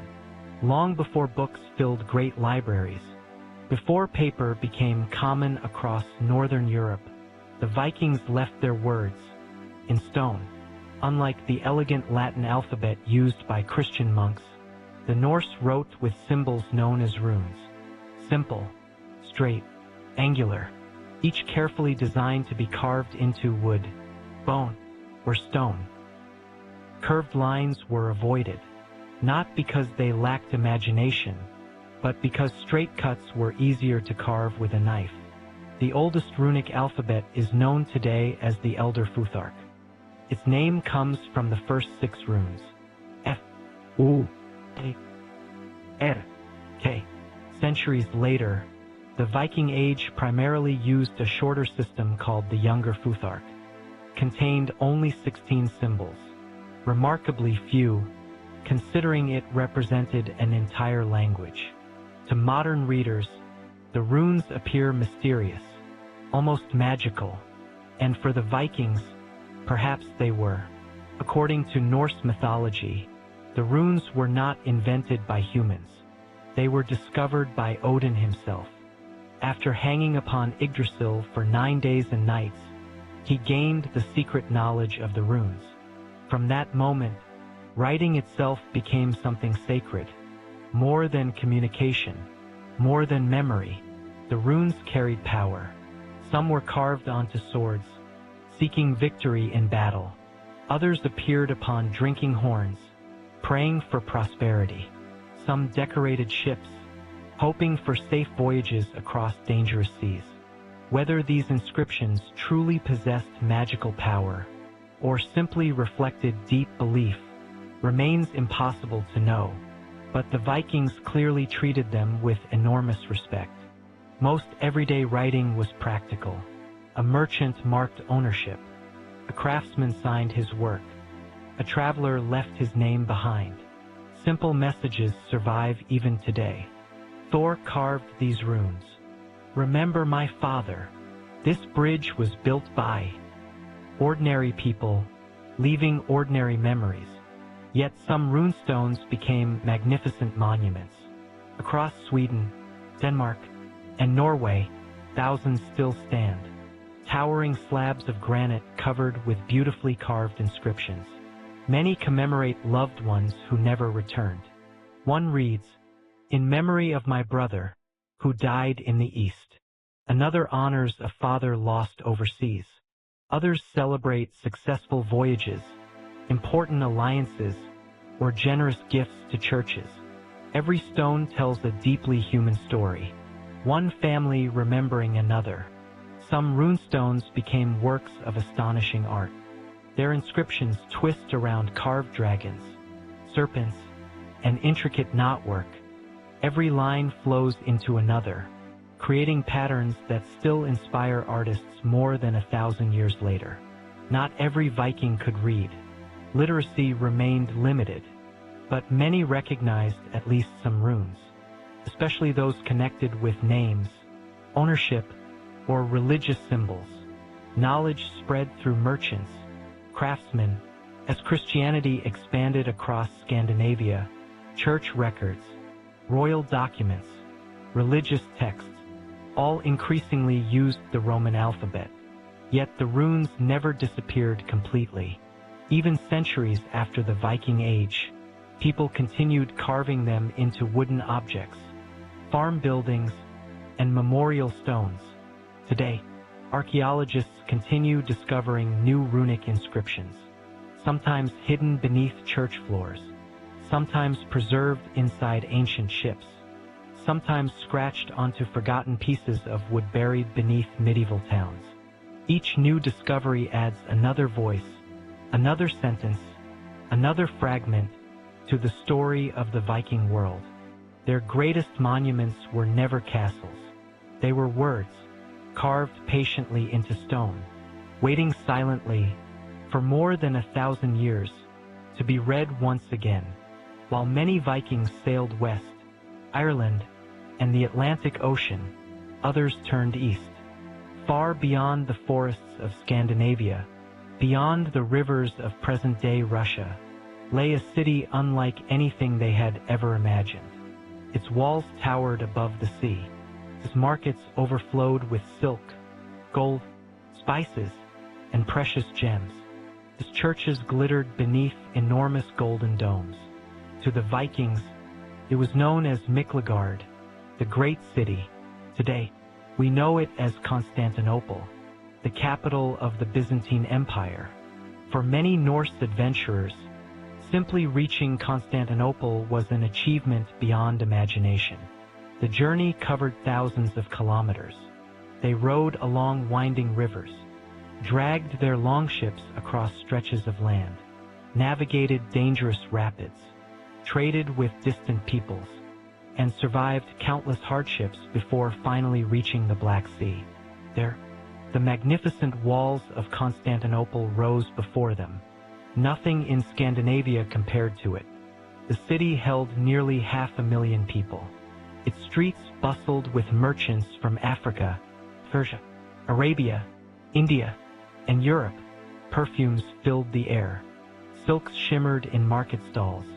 Massive churches echoed with songs unlike anything the Norse had ever heard. Many Vikings arrived hoping to trade. Others came searching for fortune. But some found something even greater: employment.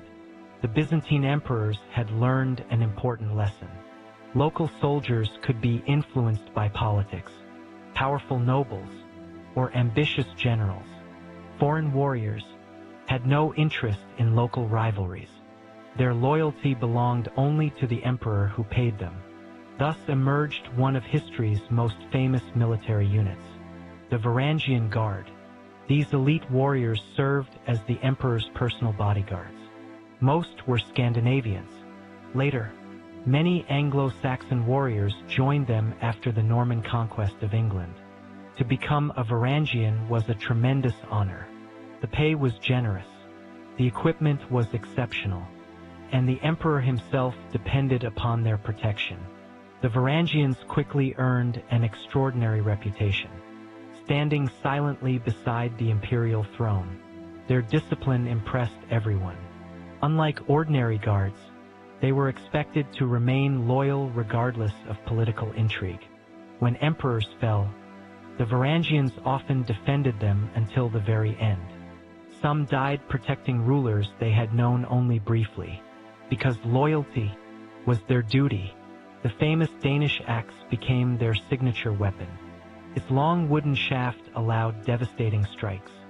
Its broad blade could cut through shields, armor, and even horses. When the Varangian Guard advanced, enemies took notice. Yet life in Constantinople offered far more than military service. Many Vikings experienced cultures they had never imagined. They entered libraries filled with ancient Greek knowledge. They admired engineering marvels like the Hagia Sophia.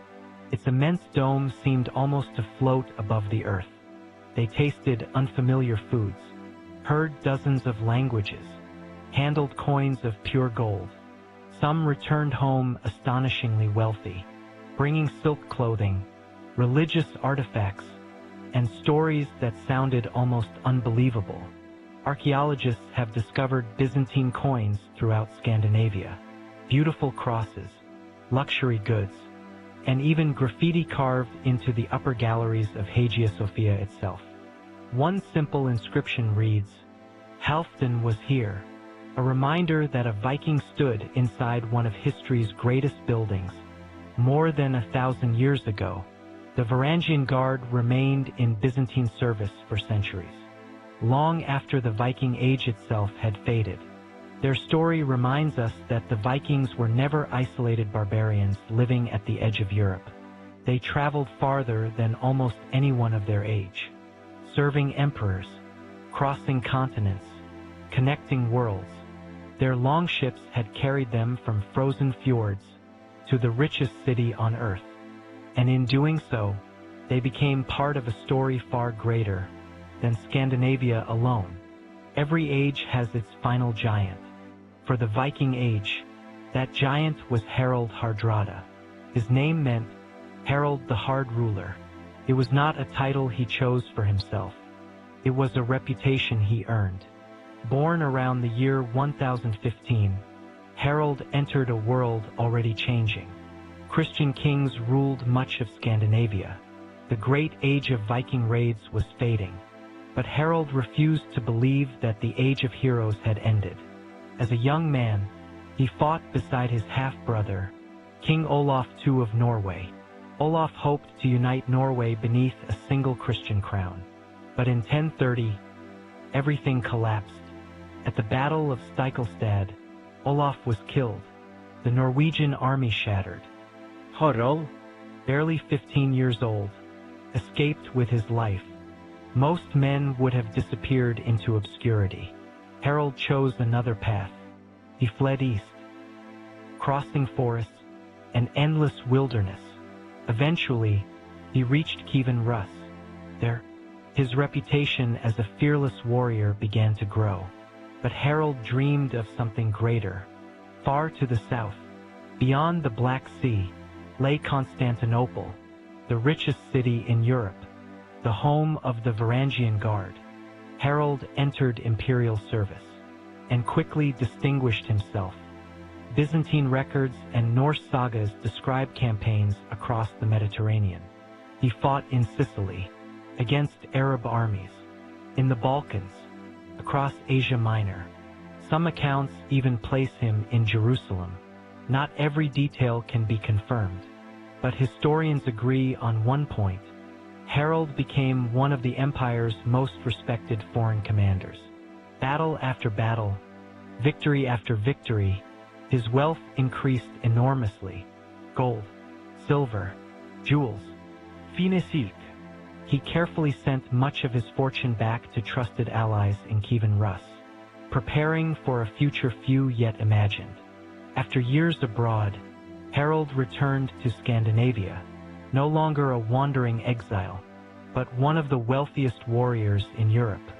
He claimed the Norwegian throne, and after years of struggle, succeeded. As king, Harald proved both capable and relentless. He strengthened royal authority, encouraged trade, expanded Norway's influence. Yet peace never satisfied him. His ambition remained as vast as the Northern Sea. Then, an unexpected opportunity appeared. Across the North Sea, England faced political uncertainty. King Edward the Confessor had died without an heir. Several powerful men claimed the throne. Harold believed one of those claims belonged to him. In the autumn of 1066, he gathered an enormous fleet, hundreds of ships, thousands of warriors, perhaps the greatest Viking expedition of its generation. The Longships crossed the North Sea once more, just as they had done for centuries. First, success came quickly. Harold defeated an English army at the Battle of Fulford. The road seemed open. Victory appeared close. But only days later, everything changed. King Harold Godwinson marched his exhausted English army north with astonishing speed. The two forces met near Stamford Bridge. Many of Harold's men had left their armor behind. Believing no battle would occur that day, they were wrong. The fighting became fierce. Legend tells of one enormous Viking warrior holding the bridge alone, stopping the English advance for precious minutes. Whether every detail is true, the courage displayed that day became unforgettable. During the battle, an arrow struck Harold in the throat. The great king fell. His army collapsed soon afterward. The survivors sailed home, with far fewer ships than they had brought. Many historians mark the Battle of Stamford Bridge on September 25, 1066, as the symbolic end of the Viking Age. Only 3 weeks later, another invasion crossed the English Channel. William, Duke of Normandy, whose own ancestors had once been Vikings, defeated Harold Godwinson at Hastings. History had completed a remarkable circle. The last great Viking king had fallen, and the descendants of earlier Viking settlers would now reshape England in an entirely different way. The dragon ships had made their final journey into history. Their age had come to an end. When the Viking Age finally came to an end, its greatest stories slowly faded into legend. For centuries, people doubted that the Vikings had sailed as far as North America. The Icelandic sagas spoke of Vinland, a distant land of forests, rivers, and wild grapes, but many scholars believed these stories were simply myths, beautiful tales written to entertain. After all, where was the evidence? No Viking houses, no tools, no settlements. Nothing seemed to prove that Leif Erikson had truly crossed the Atlantic. As the centuries passed, the world forgot. Then, nearly 1,000 years later, history began whispering once again. In the early 20th century, researchers became increasingly interested in the Old Norse sagas. The descriptions were surprisingly detailed. Too detailed, some believed, to be entirely fictional. Still, searching the vast coastline of North America seemed almost impossible. Thousands of kilometers of rugged shoreline stretched across Canada. Where could anyone begin? The breakthrough came from an unexpected partnership. Norwegian explorer Helga Ingstad and archaeologist and Stein Ingstad. Unlike many earlier researchers, they carefully compared archaeology with the ancient sagas. Every clue mattered, every distance, every description of the landscape, every reference to sailing directions. Their search eventually brought them to the northern tip of Newfoundland, a quiet place called Longship. At first glance, it looked ordinary. Low grassy hills, rocky beaches, cold Atlantic winds. Nothing suggested one of history's greatest discoveries. Then excavation began. Slowly, the earth revealed its secrets. The archaeologists uncovered the remains of turf houses, built exactly like those in Greenland and Iceland. Not Native American, not French, not British, undeniably Norse. Nearby, they discovered an iron smelting furnace. This single discovery changed everything. At that time, the indigenous peoples of the region did not produce iron in this way. The technology belonged unmistakably to the Vikings. More evidence followed. iron nails, boat repair tools, a spindle whorl used for spinning wool, fragments of Norse craftsmanship. Each discovery strengthened the same conclusion. Leif Erikson's voyage Had not been legend, it had been history. Radiocarbon dating confirmed the settlement belonged to the Viking Age. Further scientific studies, including tree ring analysis, placed Norse activity in North America around the beginning of the 11th century, nearly 5 centuries before Christopher Columbus reached the Caribbean. The discovery stunned historians.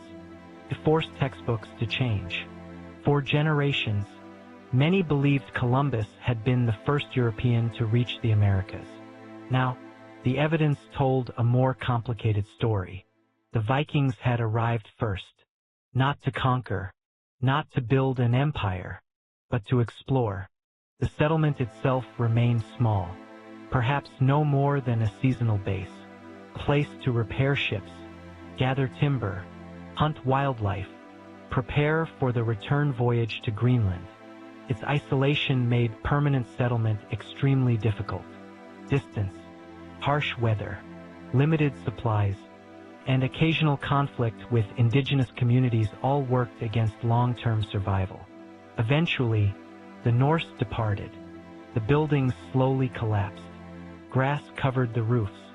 Centuries passed, until archaeology brought them back into the light. Today, visitors can walk among reconstructed Viking houses at Lance Aux Meadows. They can stand where Norse explorers once repaired their ships, look out across the same Atlantic Ocean, and imagine the extraordinary courage required to cross it. The greatest achievement of the Vikings was never simply that they reached America. It was that they dared to believe there was always another horizon waiting to be explored. Sometimes, history's greatest discoveries, where no map exists, the same people who once terrified England would eventually rule it, not as raiders, but as kings. To understand this extraordinary transformation, we must leave Scandinavia once again and travel to northern France. More than a century before the Battle of Hastings, a powerful Viking leader named Rollo sailed into the mouth of the River Seine. Like many Viking chieftains, he had spent years raiding the Frankish kingdoms. Monasteries burned, towns paid tribute, kings struggled to defend their lands. Eventually, the Frankish ruler Charles the Simple reached an unexpected conclusion. Perhaps defeating the Vikings was impossible. Perhaps it was wiser to make them allies. In the year 911, a remarkable agreement was reached. Rollo accepted land along the lower Seine. In return, he promised to defend the region from future Viking attacks. He accepted baptism and became the first ruler of a new territory, Normandy. Quite literally, the land of the Northmen. The descendants of Rollo changed quickly. Within only a few generations, they spoke French instead of Old Norse. They married into Frankish noble families. They built magnificent stone castles. They embraced Christianity completely. They became skilled knights rather than longship raiders. Yet beneath these changes, their Viking determination remained. No family represented this transformation more clearly than the House of Normandy. One of Rollo's descendants, William, would become one of history's greatest conquerors. When King Edward the Confessor of England died in January 1066, he left no direct heir. Several powerful men claimed the English throne. Harold Godwin's son, Harald Hardrada, King of Norway, and William, Duke of Normandy. William insisted that Edward had promised him the crown years earlier. Harold denied it. Word soon gave way to war. While Harald Hardrada invaded from the north, William patiently prepared across the English Channel. Hundreds of ships gathered along the Norman coast. Thousands of soldiers assembled. Archers, infantry, heavy cavalry. Unlike the Viking armies of old, this force represented a new style of warfare. Organized, professional. Only weeks after defeating Harald Hardrada at Stamford Bridge, King Harold Godwin's son marched his exhausted army south. His men had traveled hundreds of kilometers in only a few days. Many were wounded, many were exhausted, yet another invasion demanded immediate action. On October 14, 1066, it resembled the formations their Viking ancestors had used for generations. William's Norman army prepared to attack. Wave after wave of assaults crashed against the English line. Archers fired. Infantry climbed the slope. Knights charged repeatedly. Again and again, the shield wall held. For hours, neither side gained a decisive advantage. Everything changed. Whether by accident or careful strategy, parts of the English line began chasing retreating Norman soldiers downhill. The once solid shield wall opened. William immediately seized the opportunity. His cavalry turned, counterattacked, and struck the exposed English warriors. The battle shifted rapidly. Late that afternoon, King Harold was killed. Exactly how he died remains uncertain. Later tradition famously depicts an arrow striking his eye. Other medieval sources describe him falling beneath Norman swords. Whatever the truth, his death ended organized English resistance. William emerged victorious. On Christmas Day, 1066, he was crowned King of England. History remembers him as, remarkably, the final conquest of Anglo-Saxon England had been achieved by descendants of Vikings, not with dragon ships, but with castles, knights. The Viking Age had officially ended, yet its bloodline, its ambition, had conquered England one final time. History had completed an extraordinary circle. The raiders of the 9th century had become the kings of the 11th. When most people hear the word Viking, they imagine war, raids, burning village, and flashing swords. Yet for every Viking who carried an axe, many more carried merchandise. Trade, not war, was the foundation of lasting Viking prosperity. The Norse understood something remarkable. A merchant who survived could become richer than a warrior who fought. Every summer, longships left the Scandinavian coast loaded with valuable cargo. Bundles of fine animal furs, amber gathered along the Baltic Sea, honey, beeswax, iron, timber, walrus ivory, beautifully crafted weapons. These goods were highly desired across Europe. In return, the Vikings brought home silver, glass, wine, jewelry, fine pottery, and countless ideas from distant civilizations. Their trade routes stretched farther than almost anyone of their time.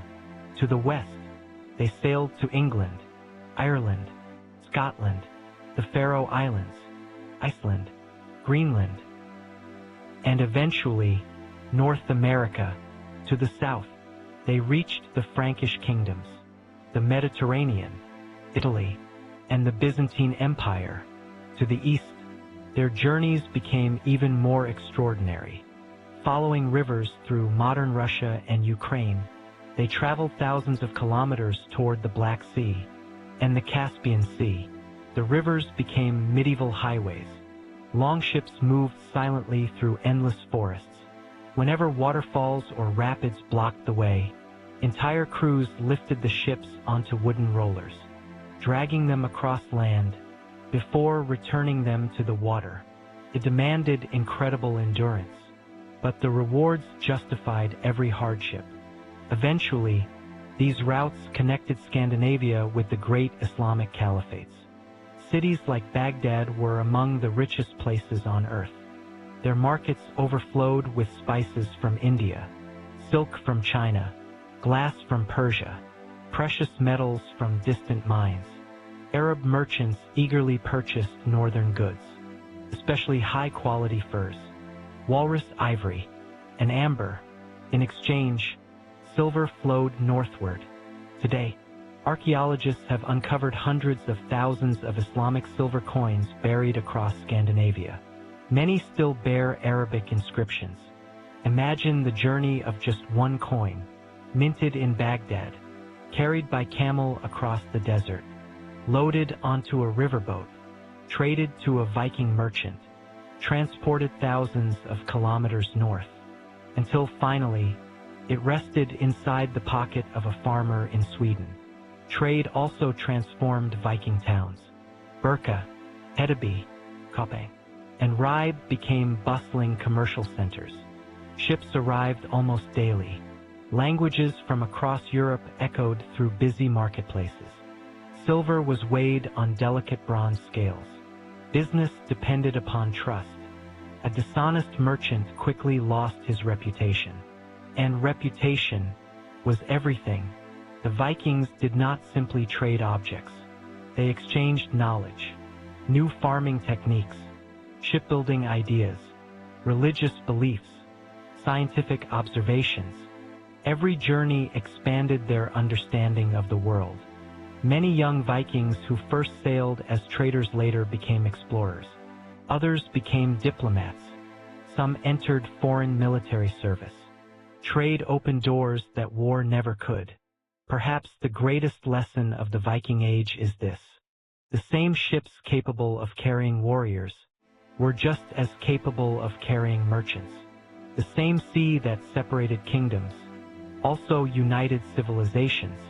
Long before modern globalization, the Vikings had already woven together a network stretching from North America to the Middle East, across 3 continents, not only by conquest, but by commerce.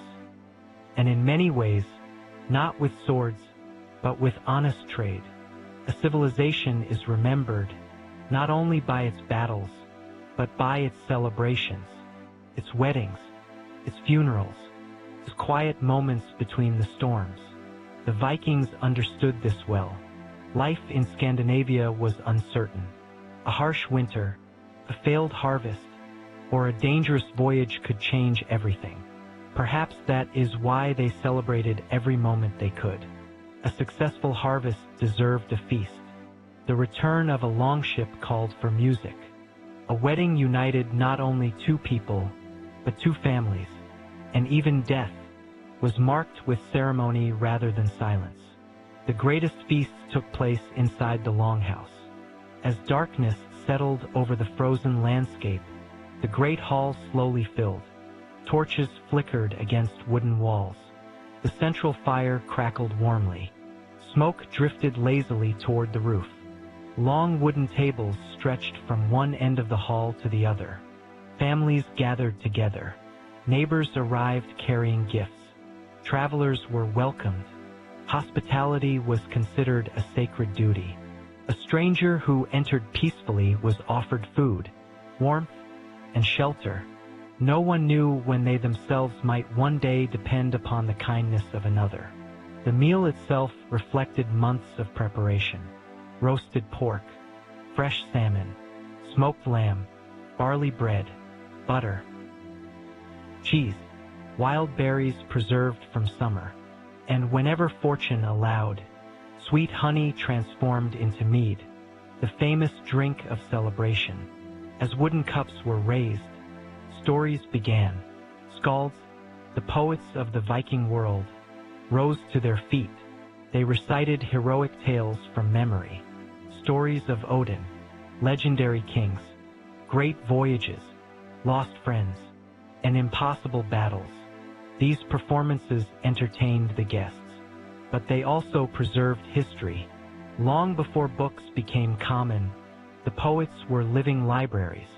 Every family listened carefully. Every child learned, because one day they would become the next generation of storytellers. Music accompanied the evening. Simple wooden flutes, small harps, animal hide drums, voices rising together beneath the timber roof.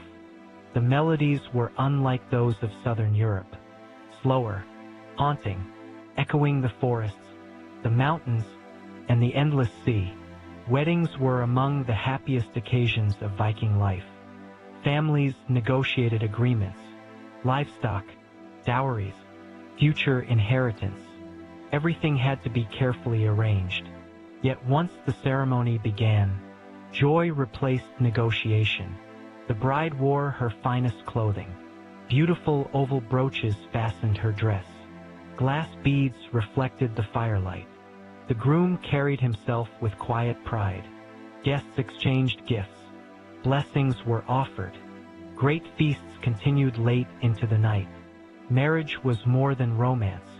It strengthened entire communities. It created alliances that sometimes lasted for generations. Funerals, by contrast, were solemn, but never hopeless. The Vikings believed death marked another journey, not an ending. Those who lived honorably hoped to reach Valhalla, or perhaps the peaceful fields of Folkvanger under the goddess Freya. The manner of burial often reflected the person's status. Some rested beneath simple earth mounds. Others were placed inside magnificent ships, surrounded by weapons, jewelry, food, even horses, everything needed for the next world. The famous ship burials discovered by archaeologists remind us how deeply the Vikings believed that another life awaited beyond this one. For them, death was not something to fear, only another voyage across another unknown sea, through celebration, marriage, memory, and farewell, because they understood something timeless. The seasons change. The sea never stops moving.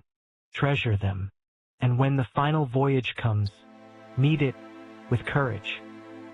For centuries, the Viking world seemed lost forever. Its kings had vanished. Its ships had rotted away. Its great halls had collapsed beneath the soil.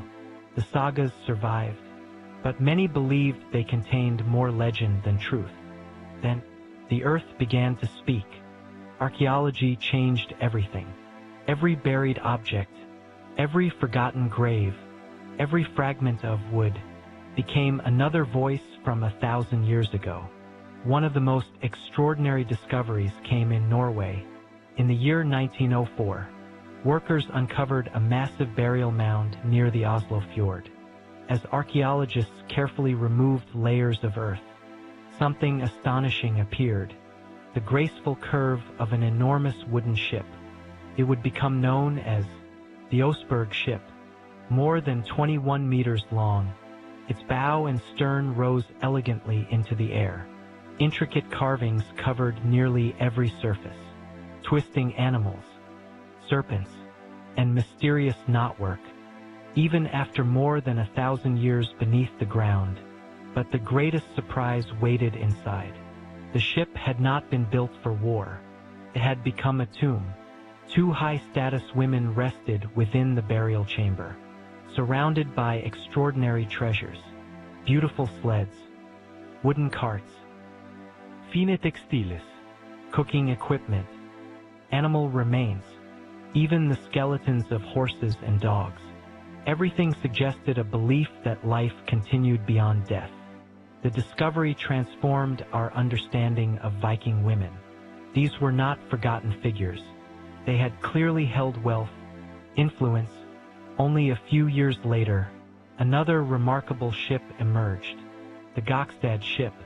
Unlike Oseberg, this vessel had been built for speed, strong, flexible, perfectly suited for long-distance voyages. Modern replicas have crossed the Atlantic using its original design, proving just how advanced Viking shipbuilding truly was. Every plank demonstrated remarkable engineering. Each iron rivet had been placed with astonishing precision. They mastered the sea. Then came discoveries beneath ancient towns. In places like Birka, Hedeby, and York, archaeologists uncovered entire streets preserved beneath layers of mud. Leather shoes, wooden combs, children's toys, glass beads, coins from distant lands. These simple objects revealed something surprising. The Viking world was not constantly at war. Most people spent their lives working, trading, crafting, raising families. living ordinary lives. Sometimes, the smallest discoveries proved the most powerful. A tiny wooden spoon, still smooth from human hands. A worn gaming piece, dropped during a board game more than 1,000 years ago. A child's shoe, never reclaimed. These fragile objects remind us that history belongs not only to kings, but to ordinary people. Modern science continues uncovering new secrets. Ground-penetrating radar reveals hidden burial mounds without disturbing the soil. Laser scanning maps forgotten settlements beneath dense forests. DNA analysis identifies family relationships. Tree ring dating determines the exact year a ship's timber was cut. Each new technology brings us closer to understanding the Viking world. Yet archaeology also teaches humility. Every answer creates new questions. Who built this house? Who carved these runes? Who wore this necklace? Why was this treasure buried? Some mysteries remain unsolved. Perhaps they always will. And maybe that is part of history's beauty.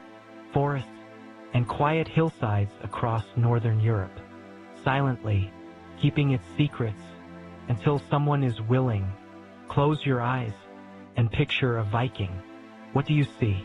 A giant warrior wearing a helmet with enormous horns, swinging an impossibly heavy axe, covered in animal skins, roaring as he charges into battle.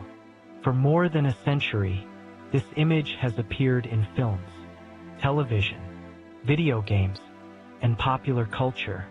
It is exciting, it is dramatic, but much of it is not true.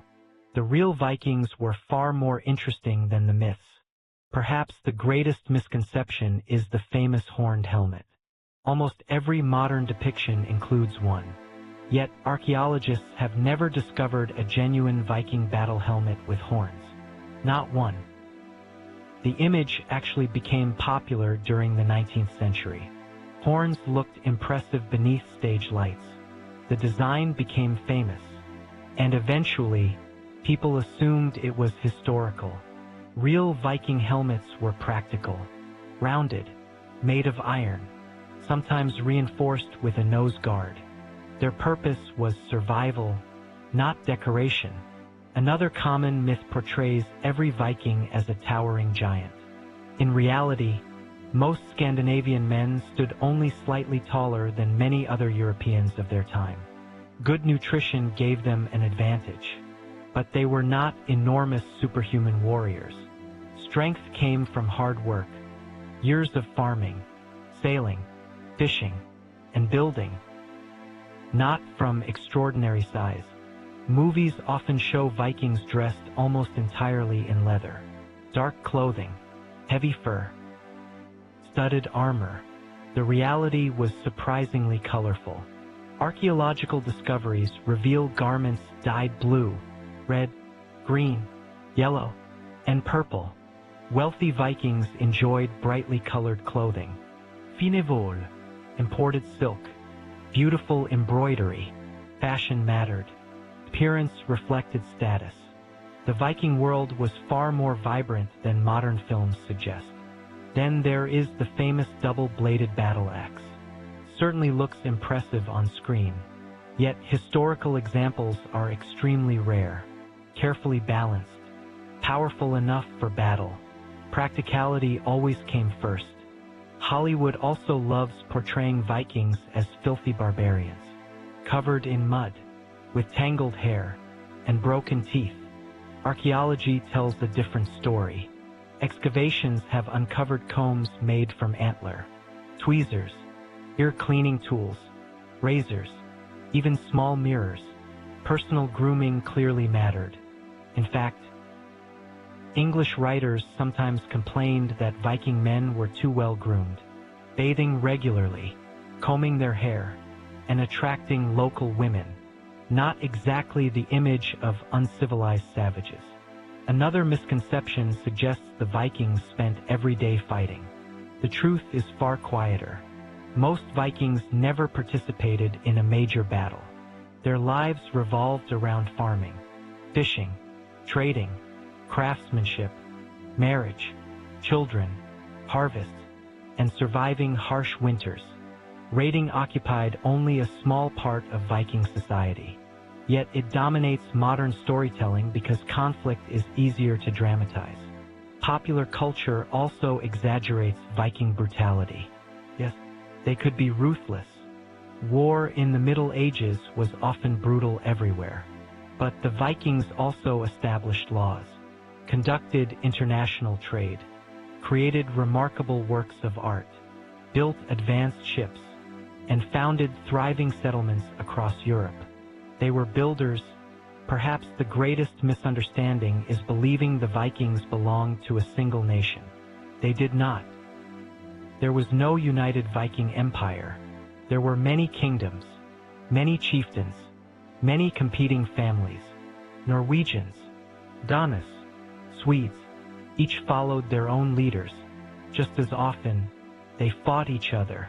The real Vikings were not perfect heroes, nor were they mindless villains. Merchants, craftsmen, farmers, and yes, sometimes warriors. Their true story may lack a few dramatic horns, and reality almost always tells the most fascinating story of all. For hundreds of years, nearly everything historians believed about the Vikings came from stories, the Icelandic sagas, medieval chronicles, ancient poems, and the observations of those who feared them. These sources were invaluable, but they shared one weakness. People remember imperfectly. Stories change, legends grow, facts become tangled with imagination. Then, science entered the conversation, not with swords, not with old manuscripts, but with laboratories, microscopes, DNA, and technology capable of seeing into the distant past. Today, archaeologists no longer rely only upon what ancient writers recorded. The bones themselves can speak. Every skeleton carries a hidden record. Inside every tooth, every fragment of bone, every strand of preserved DNA, lies the story of a human life, where that person came from, what they ate, who their relatives were, even how they traveled. One of the greatest surprises has been the discovery that the Viking world was far more diverse than historians once imagined. Many believed Vikings formed a single people, blonde-haired, blue-eyed, living only in Scandinavia. Modern genetics tells a far richer story. Viking communities included individuals from many different backgrounds. Some had ancestors from Southern Europe, the Baltic region, Eastern Europe, and beyond. Marriage, migration, and exploration connected people across enormous distances. The Viking Age was not isolated. It was surprisingly international. DNA has also solved long-standing archaeological mysteries. In one famous burial, archaeologists discovered a magnificent warrior's grave. The individual had been buried with a sword, axes, arrows, 2 horses. Everything suggested an elite military commander. For more than a century, then DNA testing revealed something unexpected. The individual was female. The discovery challenged decades of assumptions. It did not answer every question. Historians still debate her exact role, but it reminded the world of an essential truth. Evidence, not expectation, must guide history. Modern science has also transformed our understanding of Viking voyages. Tree ring dating can identify the exact year a tree was cut. In recent years, researchers analyzed wooden artifacts from Norse settlements in North America. The result was astonishing. The wood had been cut in the year 1021. It became the earliest precisely dated evidence of Europeans in the Americas. Not an estimate, not a legend, an exact year.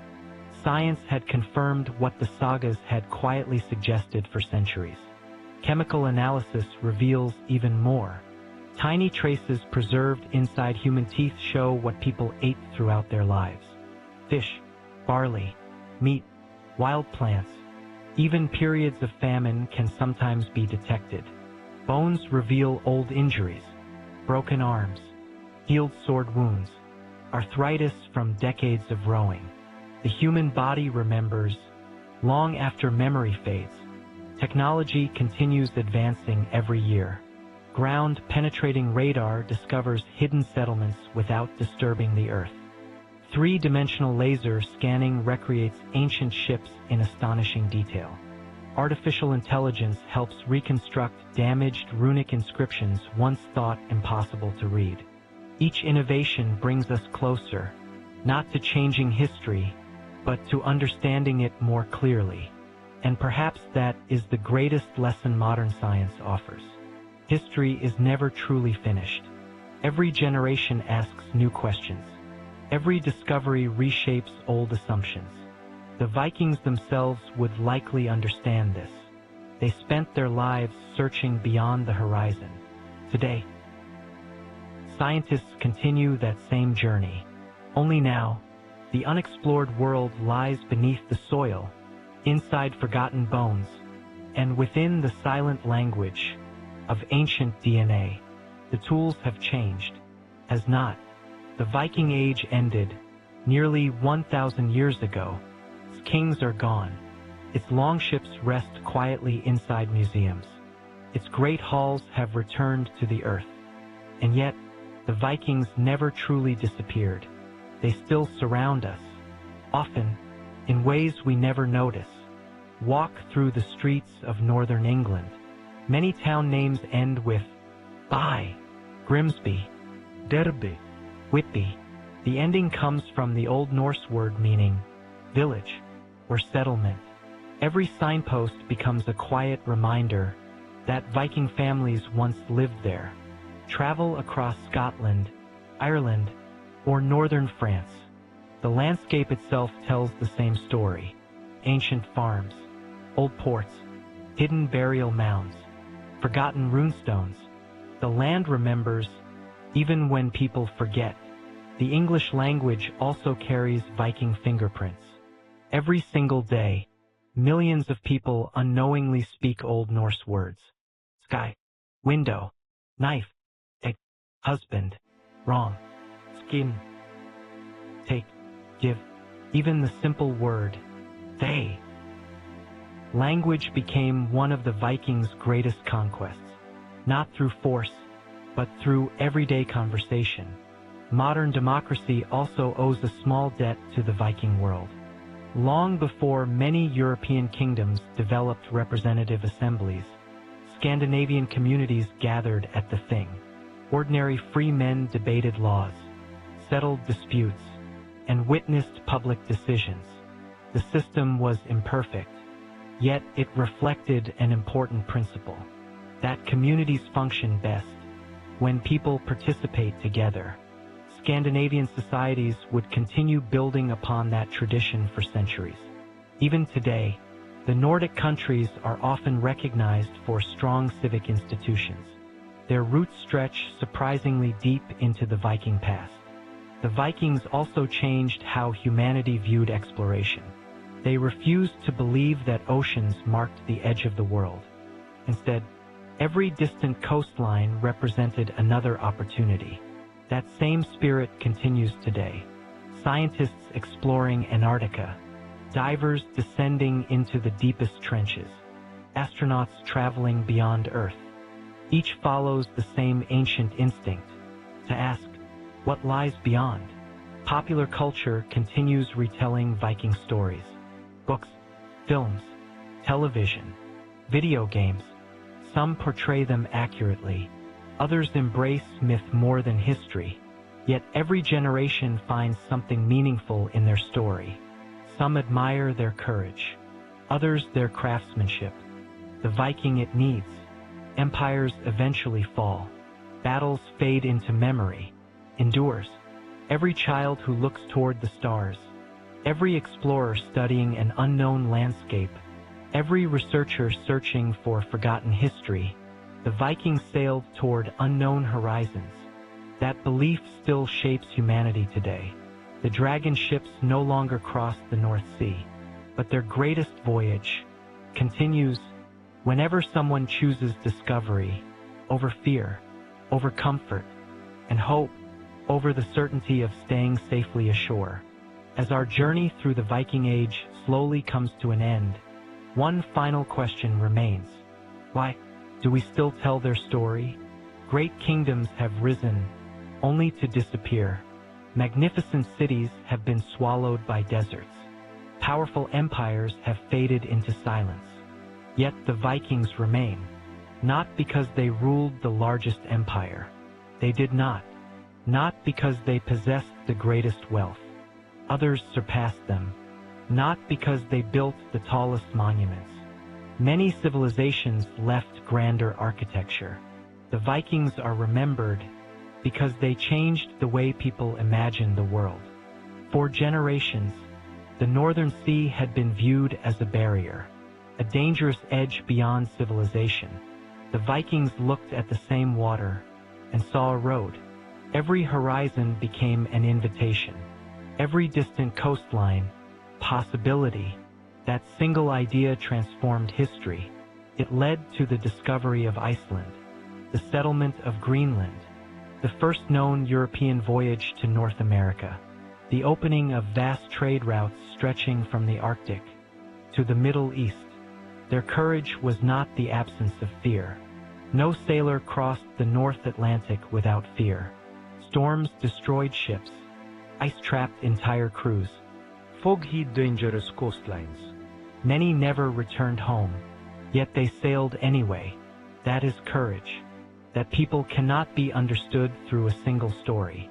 For centuries, they were remembered only as brutal raiders. Today, archaeology reveals something much richer. They were farmers who understood difficult land, merchants who connected distant civilizations, poets who preserved entire worlds through memory, parents raising children beneath long winters, artists carving extraordinary beauty into wood and stone. Every generation discovers another side of them. Perhaps that is why their story never grows old, continues to evolve, just as they did. Ancient DNA still reshapes our understanding. Every archaeological excavation reminds us that history is never finished. There are always more questions waiting beneath the earth. In many ways, the Vikings left behind something greater than ships or kingdoms. They left behind a way of thinking, to remain curious, to welcome uncertainty, to travel farther than anyone believes possible, to accept that the world is always larger than today's map. Perhaps that lesson is more important now than ever before, because every generation faces its own unknown horizon. Some cross oceans, some explore space, some search through ancient ruins. Others simply choose a path no one around them has ever taken. Every journey begins the same way, with one small decision: to leave the safety of the familiar and discover what lies beyond.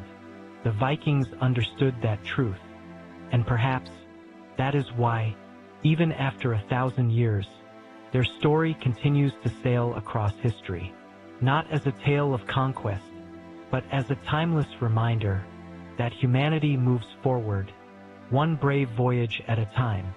The fire inside the longhouse burns low. Outside, snow falls quietly across the frozen earth. The sea is calm tonight. No sails rise above the horizon. No war horns echo through the valleys. The age of the Vikings has finally passed. But somewhere, an old storyteller begins one final tale. Children gather close. The youngest listens with wide eyes. The oldest already knows many of the stories. Yet everyone remains silent, because they understand something important. Stories are another kind of voyage. The storyteller speaks of Odin, not as a god to be worshipped, but as a reminder that wisdom often demands sacrifice. He speaks of Thor, not simply as a mighty warrior, but as the courage to protect those who cannot protect themselves. He tells of Leif Erikson, who looked beyond the endless Atlantic and chose to keep sailing. He remembers the unknown shipbuilders, whose names history forgot, yet whose craftsmanship carried generations across impossible seas. He speaks of mothers who waited through long winters for ships to return, of fathers who taught their children to read the winds, of farmers who transformed rocky ground into fertile fields, of craftsmen who shaped cold iron into beautiful tools, of merchants who connected distant worlds without drawing a single sword. And yes, but because they believed some things were worth risking everything to defend. Family, home. As the fire slowly fades, he looks toward the doorway. Beyond it, only darkness. Beyond the darkness, the sea. That same sea carried generations toward unknown horizons.